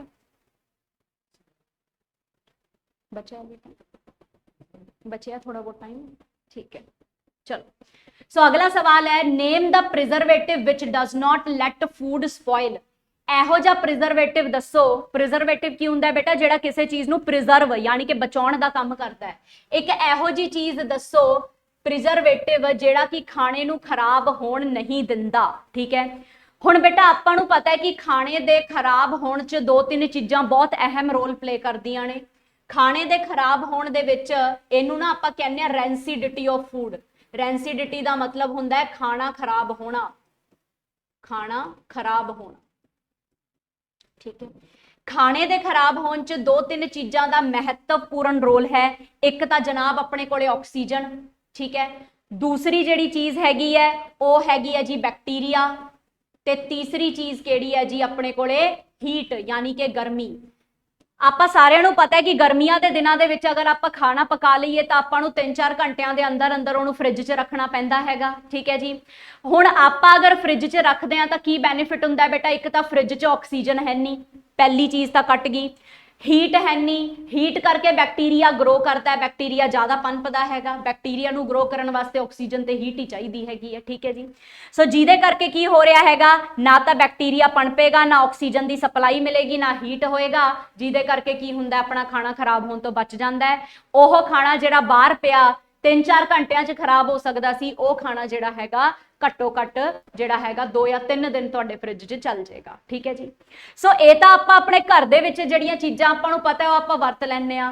ਹੁਣ ਬਾਜ਼ਾਰ 'ਚ ਵੀ ਤਾਂ ਕੁਝ ਖਾਣਾ ਆਉਂਦਾ ਹੈ ਨਾ ਕਿ ਜਿਹੜਾ ਆਪਣਾ ਖਰਾਬ ਹੋ ਸਕਦਾ ਹੈ। ਜਿਵੇਂ ਅੱਜ ਕੱਲ ਦੀ ਪਨੀਰੀ ਜਿਹੜੀ ਆ, ਚਿਪਸ ਕੁਰਕੁਰੇ ਖਾ ਕੇ ਵਾਧੂ ਖੁਸ਼ ਰਹਿੰਦੀ ਹੈ। ਇਹਨਾਂ ਨੂੰ ਰੋਟੀ ਨਾ ਦਿਓ, ਇਹਨਾਂ ਨੂੰ ਚਿਪਸ ਦੇ ਦਿਓ, ਕੁਰਕੁਰੇ ਦੇ ਦਿਓ, ਮੈਗੀ ਦੇ ਦਿਓ, ਆਹ ਚੀਜ਼ਾਂ ਖਾ ਕੇ ਆਪਾਂ ਬੜੇ ਖੁਸ਼ ਰਹਿੰਦੇ ਹੈਗੇ ਆ, ਠੀਕ ਹੈ ਜੀ। ਸੋ ਆਪਣੇ ਆ ਜਿਹੜੇ ਚਿਪਸ ਤੇ ਕੁਰਕੁਰੇ ਹੈਗੇ ਆ, ਜਦੋਂ ਆਪਾਂ ਉਹਦਾ 10 ਰੁਪਏ ਦਾ ਪੈਕੇਟ ਖਰੀਦਦੇ ਆ ਤਾਂ ਪੂਰਾ ਫੁੱਲ ਹੁੰਦਾ ਹੈ ਨਾ ਉਹ, ਠੀਕ ਹੈ। ਹੁਣ ਉਸ 10 ਰੁਪਏ ਦੇ ਪੈਕੇਟ 'ਚ ਸਾਰਿਆਂ ਨੂੰ ਪਤਾ ਹੈ ਕਿ 3 ਰੁਪਏ ਦੇ ਚਿਪਸ ਨਿਕਲਦੇ ਆ ਮਸਾ, ਤੇ 7 ਰੁਪਏ ਦੀ ਗੈਸ ਹੁੰਦੀ ਹੈ, ਠੀਕ ਹੈ ਜੀ। ਸੋ ਉਹ ਜਿਹੜੇ ਗੈਸ ਹੁੰਦੀ ਹੈ ਨਾ, ਉਹ ਗੈਸ ਆਪਾਂ ਕਿਉਂ ਪਾਉਂਦੇ ਆ? ਤਾਂ ਕਿ ਆਪਾਂ ਇਸ ਖਾਣੇ ਦੇ ਵਿੱਚ ਆਕਸੀਜਨ ਨੂੰ ਐਂਟਰ ਹੀ ਨਾ ਕਰਨ ਦਈਏ, ਠੀਕ ਹੈ ਜੀ। ਯਾਨੀ ਕਿ ਜਿਹੜੇ ਚਿਪਸ ਕੁਰਕੁਰੇ ਉਸੇ ਤਰੀਕੇ ਨਾਲ ਬਣੇ ਆ ਜੀ, ਤਲ ਤੁਲ ਕੇ ਬਣੇ ਆ ਜਿਵੇਂ ਆਪਾਂ ਘਰੇ ਖਾਣਾ ਬਣਾਉਂਦੇ ਆ, ਤਾਂ ਉਸ ਦੇ ਵਿੱਚ ਜਿਹੜੀ ਗੈਸ ਪਾਉਂਦੇ ਆ ਉਹ ਪਾਉਂਦੇ ਆ ਆਪਾਂ ਨਾਈਟ੍ਰੋਜਨ। ਨਾਈਟ੍ਰੋਜਨ ਦਾ ਕੰਮ ਕੀ ਹੁੰਦਾ ਹੈਗਾ? ਆਕਸੀਜਨ ਦੀ ਸਪਲਾਈ ਬੰਦ ਕਰ ਦਿੰਦਾ ਹੈ, ਠੀਕ ਹੈ। ਤੇ ਰਹਿ ਗਈ ਗੱਲ ਜੀ ਆਪਾਂ ਕਿਹੜਾ ਪ੍ਰੀਜ਼ਰਵੇਟਿਵ ਪਾਉਂਦੇ ਆ, ਤਾਂ ਪ੍ਰੀਜ਼ਰਵੇਟਿਵ ਪਾਉਂਦੇ ਆ ਆਪਾਂ ਸੋਡੀਅਮ ਬੈਂਜ਼ੋਏਟ, ਕਿਉਂਕਿ ਸੋਡੀਅਮ ਬੈਂਜ਼ੋਏਟ ਕੀ ਕਰਦਾ ਹੈ ਜੀ? ਮੋਇਸਚਰ ਖਤਮ ਕਰ ਦਿੰਦਾ ਹੈ, ਠੀਕ ਹੈ। ਕਿਸੇ ਵੀ ਗੈਸ ਦੇ ਵਿੱਚ ਮਾੜਾ ਮੋਟਾ ਜਾ ਵੀ ਜੋ ਆਕਸੀਜਨ ਰਹਿ ਗਈ, ਉਸ 'ਚ ਕੋਈ ਮੋਇਸਚਰ ਆ ਗਿਆ, ਮੋਇਸਚਰ ਨੂੰ ਖਤਮ ਕਰ ਦੂਗਾ ਉਹ ਜਮਾ, ਜਿਹਦੇ ਕਰਕੇ ਬੈਕਟੀਰੀਆ ਦੀ ਗਰੋਥ ਨਹੀਂ ਹੋ ਪਾਊਗੀ, ਬੈਕਟੀਰੀਆ ਨੂੰ ਸਾਹ ਲੈਣ ਨੂੰ ਆਕਸੀਜਨ ਨਹੀਂ ਮਿਲੂਗੀ। ਬਾਹਰੋਂ ਪੈਕੇਟ ਪੂਰੀ ਤਰ੍ਹਾਂ ਕਵਰ ਹੁੰਦਾ ਹੈ, ਹੀਟ ਜਿਹੜੀ ਬਾਹਰੋਂ ਜਾਵੇ ਅੰਦਰ ਹੀਟ ਜਨਰੇਟ ਨਹੀਂ ਹੁੰਦੀ, ਜਿਹਦੇ ਕਰਕੇ ਕੀ ਹੁੰਦਾ ਹੈਗਾ, ਆਪਣਾ ਮਤਲਬ ਖਾਣਾ ਖਰਾਬ ਹੋਣ ਤੋਂ ਬਚਿਆ ਰਹਿੰਦਾ ਹੈ। ਤੇ ਪੈਕੇਟ ਦੇ ਵਿੱਚ ਤੁਸੀਂ ਸਾਲ 2-2 ਸਾਲ ਪਈਆਂ ਚਿਪਸ ਕੁਰਕੁਰੇ ਖਾ ਲੈਂਦੇ ਹੋ। ਤਾਈਓ ਕਿਹਾ ਜਾਂਦਾ ਹੈ ਬੇਟਾ ਕਿ ਜਿਹੜੇ ਪੈਕੇਟ 'ਚੋਂ ਹਵਾ ਨਿਕਲੀ ਹੋਵੇ ਉਹ ਨਹੀਂ ਲੈ ਕੇ ਆਣਾ, ਕਿਉਂਕਿ ਜਿਹੜੇ ਸੁਰਾਖ 'ਚੋਂ ਹਵਾ ਨਿਕਲੀ ਆ ਉੱਥੋਂ ਆਕਸੀਜਨ ਜਾ ਵੀ ਸਕਦੀ ਹੈ ਜੀ, ਹਵਾ ਹੀ ਹੈ, ਇਹਨੂੰ ਤਾਂ ਇੱਕ ਸੁਰਾਖ ਹੀ ਚਾਹੀਦਾ ਐਂਟਰ ਕਰਨ ਲਈ, ਠੀਕ ਹੈ ਜੀ। ਸੋ ਯਾਦ ਰੱਖਣਾ ਹੈ ਸੋਡੀਅਮ ਬੈਂਜ਼ੋਏਟ ਦਾ ਇਹਦਾ ਤਾਂ ਆਨਸਰ ਬਣੂਗਾ ਪ੍ਰੀਜ਼ਰਵੇਟਿਵ। ਤੇ ਬਾਈ ਚਾਂਸ ਤੁਹਾਨੂੰ ਗੈਸ ਪੁੱਛ ਲਈ ਜਾਏ ਕਿ ਚਿਪਸ ਕੁਰਕੁਰੇ 'ਚ ਕਿਹੜੀ ਗੈਸ ਆਪਾਂ ਭਰਦੇ ਆ, ਤਾਂ ਆਨਸਰ ਇਜ਼ नाइट्रोजन, ठीक है बेटा, समझ आया? चल चलो जी, बिल्कुल सही अमन, ਤੁਹਾਡਾ आंसर फिर सही ਸੀਗਾ जी, सोडियम बेंजोएट आंसर आऊगा डी ऑप्शन, ठीक है जी। चलते हैं अगले सवाल पे। अगला सवाल देखिए, who is the scribe of the Indian constitution. ਬੱਲੇ ਆਪਾਂ ਸਾਰਿਆਂ ਨੂੰ ਪਤਾ ਹੈਗਾ ਕਿ ਆਪਣੇ ਸੰਵਿਧਾਨ ਦੀ ਰਚਨਾ ਦਾ ਸਵਾਲ ਆਵੇ ਤਾਂ ਆਪਾਂ ਕੀ ਆਨਸਰ ਪੁੱਟ ਕਰਨਾ ਹੁੰਦਾ ਜੀ? Doctor BR Ambedkar. लेकिन बेटा इत्थे कहानी में ना ट्विस्ट है। ट्विस्ट की हैगा, इधर अपने कोले ना स्क्राइब यानी कि जिन्हें अपनी हैंडराइटिंग च कोई चीज लिखी होवे ना, उन्हां दा नाम पूछिया है, ना कि संविधान दे रचेता दा नाम पूछिया है। जे संविधान दे रचेता दा नाम पूछिया हुंदा आपां फटाक से आपां आंसर कर दे जी BR अंबेडकर, ठीक है। लेकिन जी अपने संविधान नूं अपनी हैंडराइटिंग दे विच अंबेडकर साहब ने लिखिया ही नहीं। एक्चुअली हैंडराइटिंग दे लिखण वास्ते तां आपां बुलाया सी जी प्रेम नारायण बिहारी रायजादा नूं। रायजादा साहब उस टाइम दे बहुत ही जाने माने कैलीग्राफिस्ट सीगे। कैलीग्राफिस्ट पुत ਉਹ ਹੁੰਦਾ ਜਿਹਦੀ हैंडराइटिंग बहुत वधिया ਹੁੰਦੀ है, बहुत सिरे दी ਹੁੰਦੀ है। ਤਾਂ ਇਹਨਾਂ ਨੇ ਜਿਹੜੀ ਹੈਗੀ ਹੈ ਕਰਸਿਵ हैंडराइटिंग ਇਹਨਾਂ ਦੀ बहुत ਸੋਹਣੀ ਸੀਗੀ। ਸੋ ਇਹਨਾਂ ਨੂੰ ਬੁਲਾਇਆ ਗਿਆ ਸੀਗਾ ਆਪਣੇ ਅੰਬੇਡਕਰ ਸਾਹਿਬ ਨੇ ਕਿ ਜੀ ਸਾਡਾ ਸੰਵਿਧਾਨ ਲਿਖ ਦਿਓ, ਕਿੰਨੇ ਕ ਪੈਸੇ ਲਓਗੇ ਇਸ ਗੱਲ ਦੇ, ਠੀਕ ਹੈ। ਇਹਨਾਂ ਨੇ ਕਿਹਾ ਜੀ ਪੈਸੇ ਤਾਂ ਸਾਡੇ ਕੋਲੇ ਵੈਸੇ ਹੀ ਵਾਧੂ ਹੈਗੇ ਆ, ਰਾयजादा ਸਾਹਿਬ ਹੈਗੇ ਜੀ, ਪੈਸਿਆਂ ਦੀ ਕੋਈ ਘਾਟ ਨਹੀਂ ਸੀਗੀ। ਲੇਕਿਨ ਇਹਨਾਂ ਨੇ ਕਿਹਾ ਕਿ ਸਾਨੂੰ ਰਾਇਲਟੀ ਚਾਹੀਦੀ ਹੈ। ਰਾਇਲਟੀ ਕੀ ਹੁੰਦੀ ਹੈ? ਨਾਮ ਹੋਵੇ ਇਹਨਾਂ ਦਾ ਜਨਮਾਂ ਜਨਮਾਂ ਤੱਕ। ਇਹ ਚਾਹੁੰਦੇ ਸੀ ਕਿ ਸੰਵਿਧਾਨ ਦੇ ਹਰ ਪੰਨੇ ਦੇ ਆਖੀਰ ਦੇ ਉੱਤੇ ਇਹਨਾਂ ਦਾ ਨਾਮ ਲਿਖਿਆ ਜਾਵੇ ਤੇ ਸੰਵਿਧਾਨ ਦੀ ਆਖਰੀ ਪੰਨੇ ਦੇ ਉੱਤੇ ਇਹਨਾਂ ਤੇ ਇਹਨਾਂ ਦੇ ਦਾਦਾ ਜੀ ਦਾ ਨਾਮ ਲਿਖਿਆ ਜਾਵੇ। ਬਸ ਇਹ ਰਾਇਲਟੀ ਇਹਨਾਂ ਨੂੰ ਚਾਹੀਦੀ ਸੀਗੀ। ਸੋ ਇਹ ਰਾਇਲਟੀ ਇਹਨਾਂ ਨੂੰ ਦੇਣ ਵਾਸਤੇ ਅੰਬੇਡਕਰ ਸਾਹਿਬ ਨੇ ਮਨਜ਼ੂਰੀ ਦੇ ਦਿੱਤੀ ਤੇ ਇਹਨਾਂ ਦੀ हैंडराइटिंग ਦੇ ਵਿੱਚ ਫੌਂਟ ਇਟੈਲਿਕ ਇਸਤੇਮਾਲ ਕਰਕੇ ਆਪਾਂ ਜਿਹੜਾ ਹੈ ਆਪਣੇ ਸੰਵਿਧਾਨ ਦੀ ਰਚਨਾ ਕੀਤੀ। ਸਟਾਰਟਿੰਗ ਦੇ ਵਿੱਚ ਪੁੱਤਰ ਆਪਣਾ ਸੰਵਿਧਾਨ ਦੋ ਭਾਸ਼ਾਵਾਂ ਦੇ ਵਿੱਚ ਸੀਗਾ, ਇੱਕ ਤਾਂ ਇੰਗਲਿਸ਼ ਤੇ ਇੱਕ ਹਿੰਦੀ। ਬਾਅਦ ਚ ਟਾਈਮ ਟੂ ਟਾਈਮ ਨੀਡ ਪੈਂਦੇ ਪੈਂਦੇ ਆਪਾਂ ਹਰ ਇੱਕ ਭਾਸ਼ਾ ਦੇ ਵਿੱਚ ਆਲਮੋਸਟ ਲਿਖੀ ਬੈਠੇ ਆ, ਐਟਲੀਸਟ 22 ਆਫੀਸ਼ੀਅਲ ਲੈਂਗੁਏਜ ਤਾਂ ਲਿਖਿਆ ਹੀ ਹੋਇਆ। ਸੋ ਨੈਟ ਤੇ ਤੁਸੀਂ ਕਿਸੇ ਵੀ ਭਾਸ਼ਾ 'ਚ ਡਾਊਨਲੋਡ ਕਰ ਸਕਦੇ ਹੋ, ਆਪਣੇ ਕੋਲੇ ਸੰਵਿਧਾਨ ਦੀ ਪੁਸਤਕ ਨੈਟ ਤੇ ਪਈ ਰਹਿੰਦੀ ਹੈ ਫ੍ਰੀ ਆਫ ਕੋਸਟ। ਠੀਕ ਹੈ ਜੀ।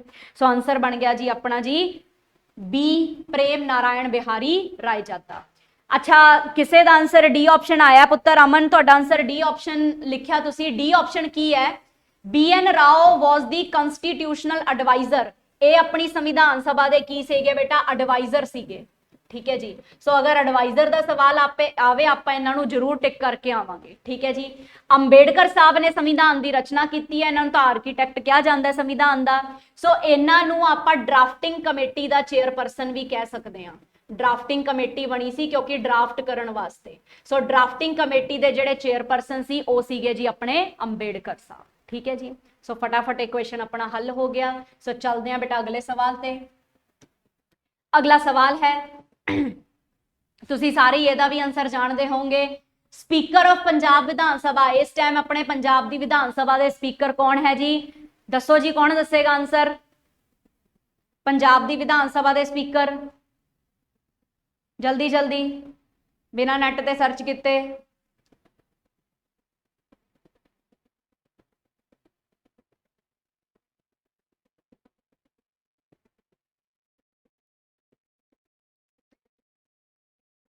चलो जी, सही है जी। अमन मेहरा, तुहाडा नैटवर्क बड़ा फास्ट चलता है। बिल्कुल सही है जी। आंसर आऊगा जी कुलतार सिंह संधवन। ये अपने इस टाइम के विधान सभा के स्पीकर हैगे है। ठीक है जी। अगर आप बी ऑप्शन जय कृष्ण सिंह जी की गल करिए तो इस टाइम ये डेप्यूटी स्पीकर है अपने पंजाब दे। ठीक है जी। अगर आप सी ऑप्शन प्रताप सिंह बाजवा की गल करिए तो यह है प्रताप सिंह बाजवा कौन है? ये अपने लीडर ऑफ ओपोजिशन है। लीडर ऑफ ओपोजिशन बेटा, लीडर ऑफ ओपोजिशन कौन हुंदा है? इनू समझ लो। देखो, ਜਿਹੜੀ सब तो वड्डी ओपोजिशन पार्टी हुंदी है ना, ਉਹਨੂੰ ਆਪਾਂ लीडर ऑफ ओपोजिशन उस तो कढ़ सकते हैं। जिवें सेंटर दे विच कांग्रेस दूसरे नंबर ते आंदी है, यानी कि सब तो वड्डी ओपोजिशन पार्टी उही बनती हैगी है। एक तो होगी रूलिंग पार्टी बीजेपी, एक होगी जी ओपोजिशन। हुण पंजाब च रूलिंग पार्टी है आप, ठीक है, ते कांग्रेस जिहड़ी पार्टी है उस च की है? Leader of opposition. सो इस टाइम कांग्रेस दे जिहड़े मतलब लीडर हैगे वो है प्रताप सिंह बाजवा, ये अपने लीडर ऑफ ओपोजिशन है। ठीक है। तो डॉक्टर बलबीर सिंह नूं तुसीं सारे जानते हो, ये अपने जिहड़े हैगे है कैबिनेट मिनिस्टर हैगे पंजाब के। ठीक है। सो मैं ना 2-4 इंपॉर्टेंट लिखे भी है, तुसीं सारे देख लो। जिवें कि हैल्थ मिनिस्टर अपने डॉक्टर बलबीर सिंह हैगे है, फाइनैंस मिनिस्टर हरपाल सिंह चीमा हैगे जी अपने, डिफेंस मिनिस्टर श्री चेतन सिंह जौहर माजरा हैगे है, होम मिनिस्टर तो आपां नूं पता ही है कि अपने सरदार भगवंत मान जी हैगे है, एजुकेशन मिनिस्टर की गल करिए तो हरजीत सिंह बैंस इंपॉर्टेंट रहणगे, एग्रीकल्चर मिनिस्टर की गल करिए तो कुलदीप सिंह धालीवाल। घट्टो घट इन्ना कैबिनेट तुसीं याद करके जाइयो, ये तो छड्डने ही नहीं हैगे है। इस तो इलावा भी अगर तुसीं कैबिनेट पढ़ लो तो तुहाडे लई बहुत चंगा रहेगा, लेकिन ये वाले घट्टो घट कैबिनेट मिनिस्टर तुसीं जमा नहीं छड्डने, क्योंकि एग्जाम दे विच बेटा health minister, home minister, finance minister, agriculture minister, education minister, ये पेपर च हर बार सवाल आंदे ही आंदे हैगे है। सो इन्ने क तां तुसीं पेपर च करके जाने। ठीक है जी। चलो, सो चलते हैं अगले सवाल ते। 2-3 सवाल रह गए, फटाफट आप इस लड़ी नूं निवेड़िए ताकि कल आप नवीं शीट अपनी करांगे। ठीक है जी। सो मिनी कॉन्स्टिट्यूशन का दर्जा किस संविधान अमेंडमेंट नूं दिता होया, किस शोध नूं दिता है अपने संविधान च? बहुत सौखा सवाल है बेटा, फटाफट तुसीं आंसर करो। हाँ जी, किरण कौर स्क्रीनशॉट लेना चाहते हैं, चलो थोड़े लिए वापस कर दिन्ने आ। लै लो जी फटाफट स्क्रीनशॉट लै लो, वधिया आधुनिक चीज़ों का इस्तेमाल करया करो, स्क्रीनशॉट ले लिया करो फटाफट। बाकी बेटा मैं पीडीएफ सेंड कर दूंगी आज टेलीग्राम पे। ठीक है।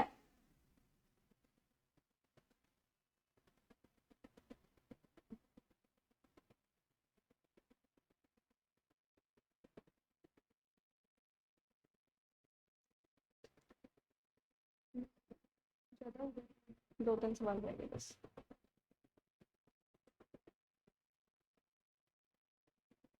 चलो, आई होप स्क्रीनशॉट ले लिया होना तुसी। चलते हैं फिर आप अपने अगले सवाल ते अगला सवाल पढ़ो ते आंसर दो। ਆਪਣੇ ਭਾਰਤ ਦੇ ਵਿੱਚ ਮਿੰਨੀ ਕਨਸਟੀਟਿਊਸ਼ਨ यानी कि छोटा संविधान मिनी संविधान ਦਾ ਦਰਜਾ ਕਿਸ ਸ਼ੋਧ ਨੂੰ ਦਿੱਤਾ ਹੋਇਆ ਹੈ ठीक है सो बेटा सब तो पहला तो संविधान ਦੇ ਵਿੱਚ शोध करना यानी कि संविधान ਨੂੰ अमेंड करना ਆਪਾਂ ਨੂੰ ਪਤਾ ਹੈ कि आर्टिकल नंबर 338 ਕੀ ਕਹਿੰਦਾ ਹੈ सॉरी 368 ठीक है आर्टिकल नंबर 368 ਕਹਿੰਦਾ ਹੈਗਾ कि केवल अपने देश च पार्लीमेंट ही संविधान दे विच शोध कर सकती है ਤਾਂ बेटा एक बारी साल सीगा 1976 ਤੇ 1976 ਚ ਆਪਾਂ ਲਿਖੀ ਸੀ 42ਵੀਂ ਅਮੈਂਡਮੈਂਟ बेटा उस साल दे विच एडियां भर के अमेंडमेंट होईयां ने कि ये जिहड़ी अमेंडमेंट एक दो पेजां दे विच नहीं लिखियां गईयां बल्कि पूरी एक पोथी बन गई ठीक है जिवें बाजार च तुसीं मैगजीन्स वगैरह खरीदते हो बुक खरीद लैंदे हो ना कोई कॉपी नोटबुक खरीदते हो एनी क घट्टो घट्ट ये पूरी दी पूरी की बन गई जी शोध बन गई सो इस शोध नूं आपां नाम दे दिता जी मिनी कॉन्स्टिट्यूशन अपने संविधान च बिल्कुल सही है जी आंसर अमन का भी ते गुरप्रताप का भी आंसर बिल्कुल सही है दोनों का कि 42nd अमेंडमेंट एक्ट 1976 ਇਹਦੇ ਵਿੱਚ ਕੀ ਹੋਇਆ ਸੀਗਾ ਜੀ ਆਪਣਾ ਬਹੁਤ ਸਾਰੀਆਂ ਚੀਜ਼ਾਂ ਐਡ ਹੋਈਆਂ ਸੀ ਫੰਡਾਮੈਂਟਲ ਡਿਊਟੀ ਆਪਾਂ ਨੂੰ ਮਿਲ ਗਿਆ ਸੀਗਾ ਆਪਣੇ ਪ੍ਰੀਐਂਬਲ ਚ ਸ਼ੋਧ ਹੋ ਗਿਆ ਸੀਗਾ ਇਹ ਸਾਰੀਆਂ ਚੀਜ਼ਾਂ ਆਈਆਂ ਸੀਗੀਆਂ ਠੀਕ ਹੈ ਸੋ ਯਾਦ ਰੱਖਣਾ ਬਾਕੀ ਵੀ ਇੰਪੋਰਟੈਂਟ ਹੈ ਮਾੜਾ ਮਾੜਾ ਦੇਖ ਲੈਣੇ ਆ 44th ਅਮੈਂਡਮੈਂਟ ਐਕਟ 1978 ਚ ਹੋ ਗਿਆ ਸੀ ਬੇਟਾ ਤੇ 1978 ਦੇ ਵਿੱਚ ਆਪਾਂ ਰਾਈਟ ਟੂ ਪ੍ਰੋਪਰਟੀ ਨੂੰ ਫੰਡਾਮੈਂਟਲ ਰਾਈਟ ਤੋਂ ਹਟਾ ਕੇ ਰਿਮੂਵ ਕਰਕੇ ਆਪਾਂ ਕੀ ਬਣਾ ਦਿੱਤਾ ਜੀ ਲੀਗਲ ਰਾਈਟ ਬਣਾ ਦਿੱਤਾ ਲੀਗਲ ਰਾਈਟ ਦਾ ਦਰਜਾ ਆਪਾਂ ਆਪਣੇ ਦੇਸ਼ 'ਚ ਇਹਨੂੰ ਦੇ ਦਿੱਤਾ ਸੀਗਾ ਠੀਕ ਹੈ ਜੀ 73rd अमेंडमेंट 1992 बेटा पंचायती राज सिस्टम बने अपने देश च पंचायत आईयां ठीक है 74th अमेंडमेंट एक्ट 1992 अगेन की बनिया जी मुनसिपालिटीज बनिया सी सो अपनिया पॉलिटी दियां क्लासेस नू रिवाइज करो बेटा ये सारी चीज़ां थानू आंसर पता होने चाहिए है ठीक है जी चलो सो सारे ऑप्शंस तुहाडे बहुत वधिया वधिया ते सारियां ही अमेंडमेंट चारे दे चारे बहुत बहुत इंपॉर्टेंट हैगी है ठीक है जी चलते हैं अगले सवाल ते फिर आपां अगला सवाल है महाभारत दे समय अपने पंजाब नूं की कहा जांदा सीगा हाँ जी अगर आपां गल करिए कि अपने देश च जदों अपने लोकी रहिंदे हुंदे सीगे तां जदों हड़प्पन रहिंदे सीगे तां हड़प्पन दे समय दे विच यानी कि सिंधु घाटी सभ्यता दे समय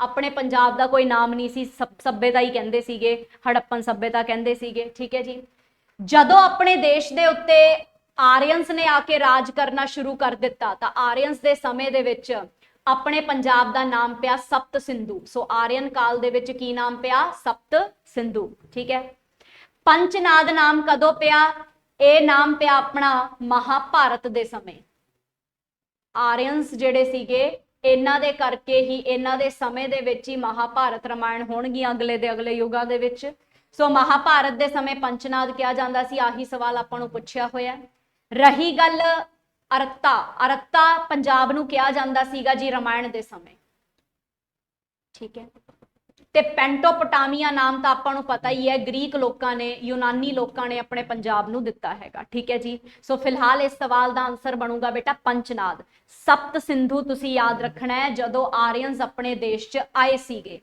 आर्यंस का समा जदों बीतदा है तो महाभारत ते रामायण का समा आंदा अपनी दुनिया च रामायण के समय अरत्ता किया जांदा सीगा महाभारत के समय किया जांदा सीगा पंचनाद ठीक है जी यानी कि 5 नदियां का समूह सतलुज रावी ब्यास चनाब झेलम ठीक है जी अरत्ता किया जांदा सी रामायण दे समय ते पेंटोपोटामिया नाम दिता सीगा अपने पंजाब नूं यूनानी लोकां ने यानी कि ग्रीक लोकां ने ठीक है पुत्र ये गल याद रखनी हैगी है सो चलते हैं आज दे आखिरी सवाल दे उत्ते आपां आखिरी क्वेश्चन आपां करिए विश्व दा सब तो वड्डा डेल्टा कित्थे हैगा ठीक है जी लार्जेस्ट डेल्टा विश्व दा कित्थे हैगा ठीक है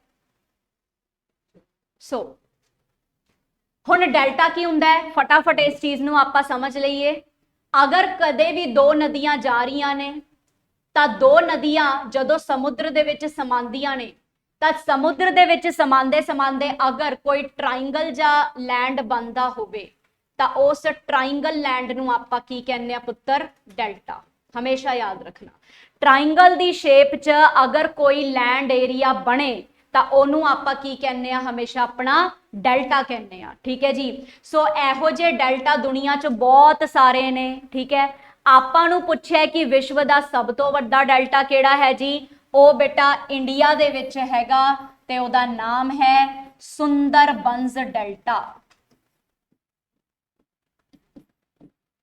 ਸੋ ਆਪਣਾ ਇੰਡੀਆ ਵੀ ਵਾਧੂ ਖੂਬਸੂਰਤ ਹੈ ਬੇਟਾ ਦੂਜੇ ਦੇਸ਼ਾਂ ਨੂੰ ਘੁੰਮਣ ਦੀ ਬਜਾਏ ਪਹਿਲਾਂ ਆਪਣੇ ਇੰਡੀਆ ਨੂੰ ਦੇਖ ਲਈਏ ਆਪਾਂ ਚੰਗੀ ਤਰ੍ਹਾਂ ਸੁੰਦਰਬੰਸ ਡੈਲਟਾ ਅਗੇਨ ਸੁੰਦਰਬਨ ਨਾਮ ਕਿਉਂ ਪਿਆ ਬਨ ਦਾ ਮਤਲਬ ਹੁੰਦਾ ਹੈ ਵਨ ਯਾਨੀ ਕਿ ਜੰਗਲ ਜਿਵੇਂ ਆਪਾਂ ਯਾਰ ਨਾਰਮਲੀ ਰਸਗੁੱਲਾ ਬੋਲਦੇ ਆ ਨਾ ਬੰਗਾਲੀ ਲੋਕੀ ਰੋਸ਼ੂਗੁੱਲਾ ਬੋਲਦੇ ਆ ਉਸੇ ਤਰੀਕੇ ਦੇ ਨਾਲ ਇਹਨਾਂ ਨੇ ਕੀ ਕੀਤਾ ਜੀ ਵਨ ਨੂੰ ਬਨ ਬਣਾ ਲਿਆ ਹੁਣ ਸੁੰਦਰ ਕਿਉਂ ਨਾਮ ਰੱਖਿਆ ਕਿਉਂਕਿ ਉੱਥੇ ਸੁੰਦਰੀ ਨਾਮ ਦਾ ਪੇੜ ਹੈ ਸੁੰਦਰੀ ਟਰੀ ਦੀ ਪ੍ਰਜਾਤੀ ਹੈ ਜਿਹੜਾ ਇਹਨਾਂ ਲਈ ਬਹੁਤ ਪੂਜਨੀय ਹੈ ਇਹਦੇ ਕਰਕੇ ਉਹਦਾ ਨਾਮ ਕੀ ਪੈ ਗਿਆ ਜੀ ਆਪਣਾ ਸੁੰਦਰਬੰਸ ਡੈਲਟਾ ਪੈ ਗਿਆ ਸੋ ਸੁੰਦਰਬੰਸ ਡੈਲਟਾ ਵਿਸ਼ਵ ਦਾ ਸਭ ਤੋਂ ਵੱਡਾ ਡੈਲਟਾ ਹੈ ਠੀਕ ਹੈ ਸੋ ਵਿਸ਼ਵ ਦਾ ਸਭ ਤੋਂ ਵੱਡਾ ਡੈਲਟਾ ਉਹਦਾ ਨਾਮ ਕਿੱਥੇ ਹੈਗਾ ਆਪਣੇ ਦੇਸ਼ ਇੰਡੀਆ ਦੇ ਵਿੱਚ ਸੁੰਦਰੀ ਟਰੀ ਨਾਮ ਦੇ ਨਾਲ ਉਹ ਕੀ ਹੈ ਜੀ ਫੇਮਸ ਹੈ ਠੀਕ ਹੈ ਜੀ ਸੋ ਬਿਲਕੁਲ ਸਹੀ ਜਿੰਨਾਂ ਦੇ ਆਨਸਰ ਆ ਰਹੇ ਹੈ ਸੋ ਅੱਜ ਦੇ ਸਵਾਲ ਆਪਾਂ ਬੇਟਾ ਇੱਥੇ ਹੀ ਸਮਾਪਤ ਕਰਦੇ ਆਂ ਇਹ ਪੀਡੀਐਫ ਮੈਂ ਤੁਹਾਨੂੰ ਸੈਂਡ ਕਰ ਦਿੰਨੀ ਆ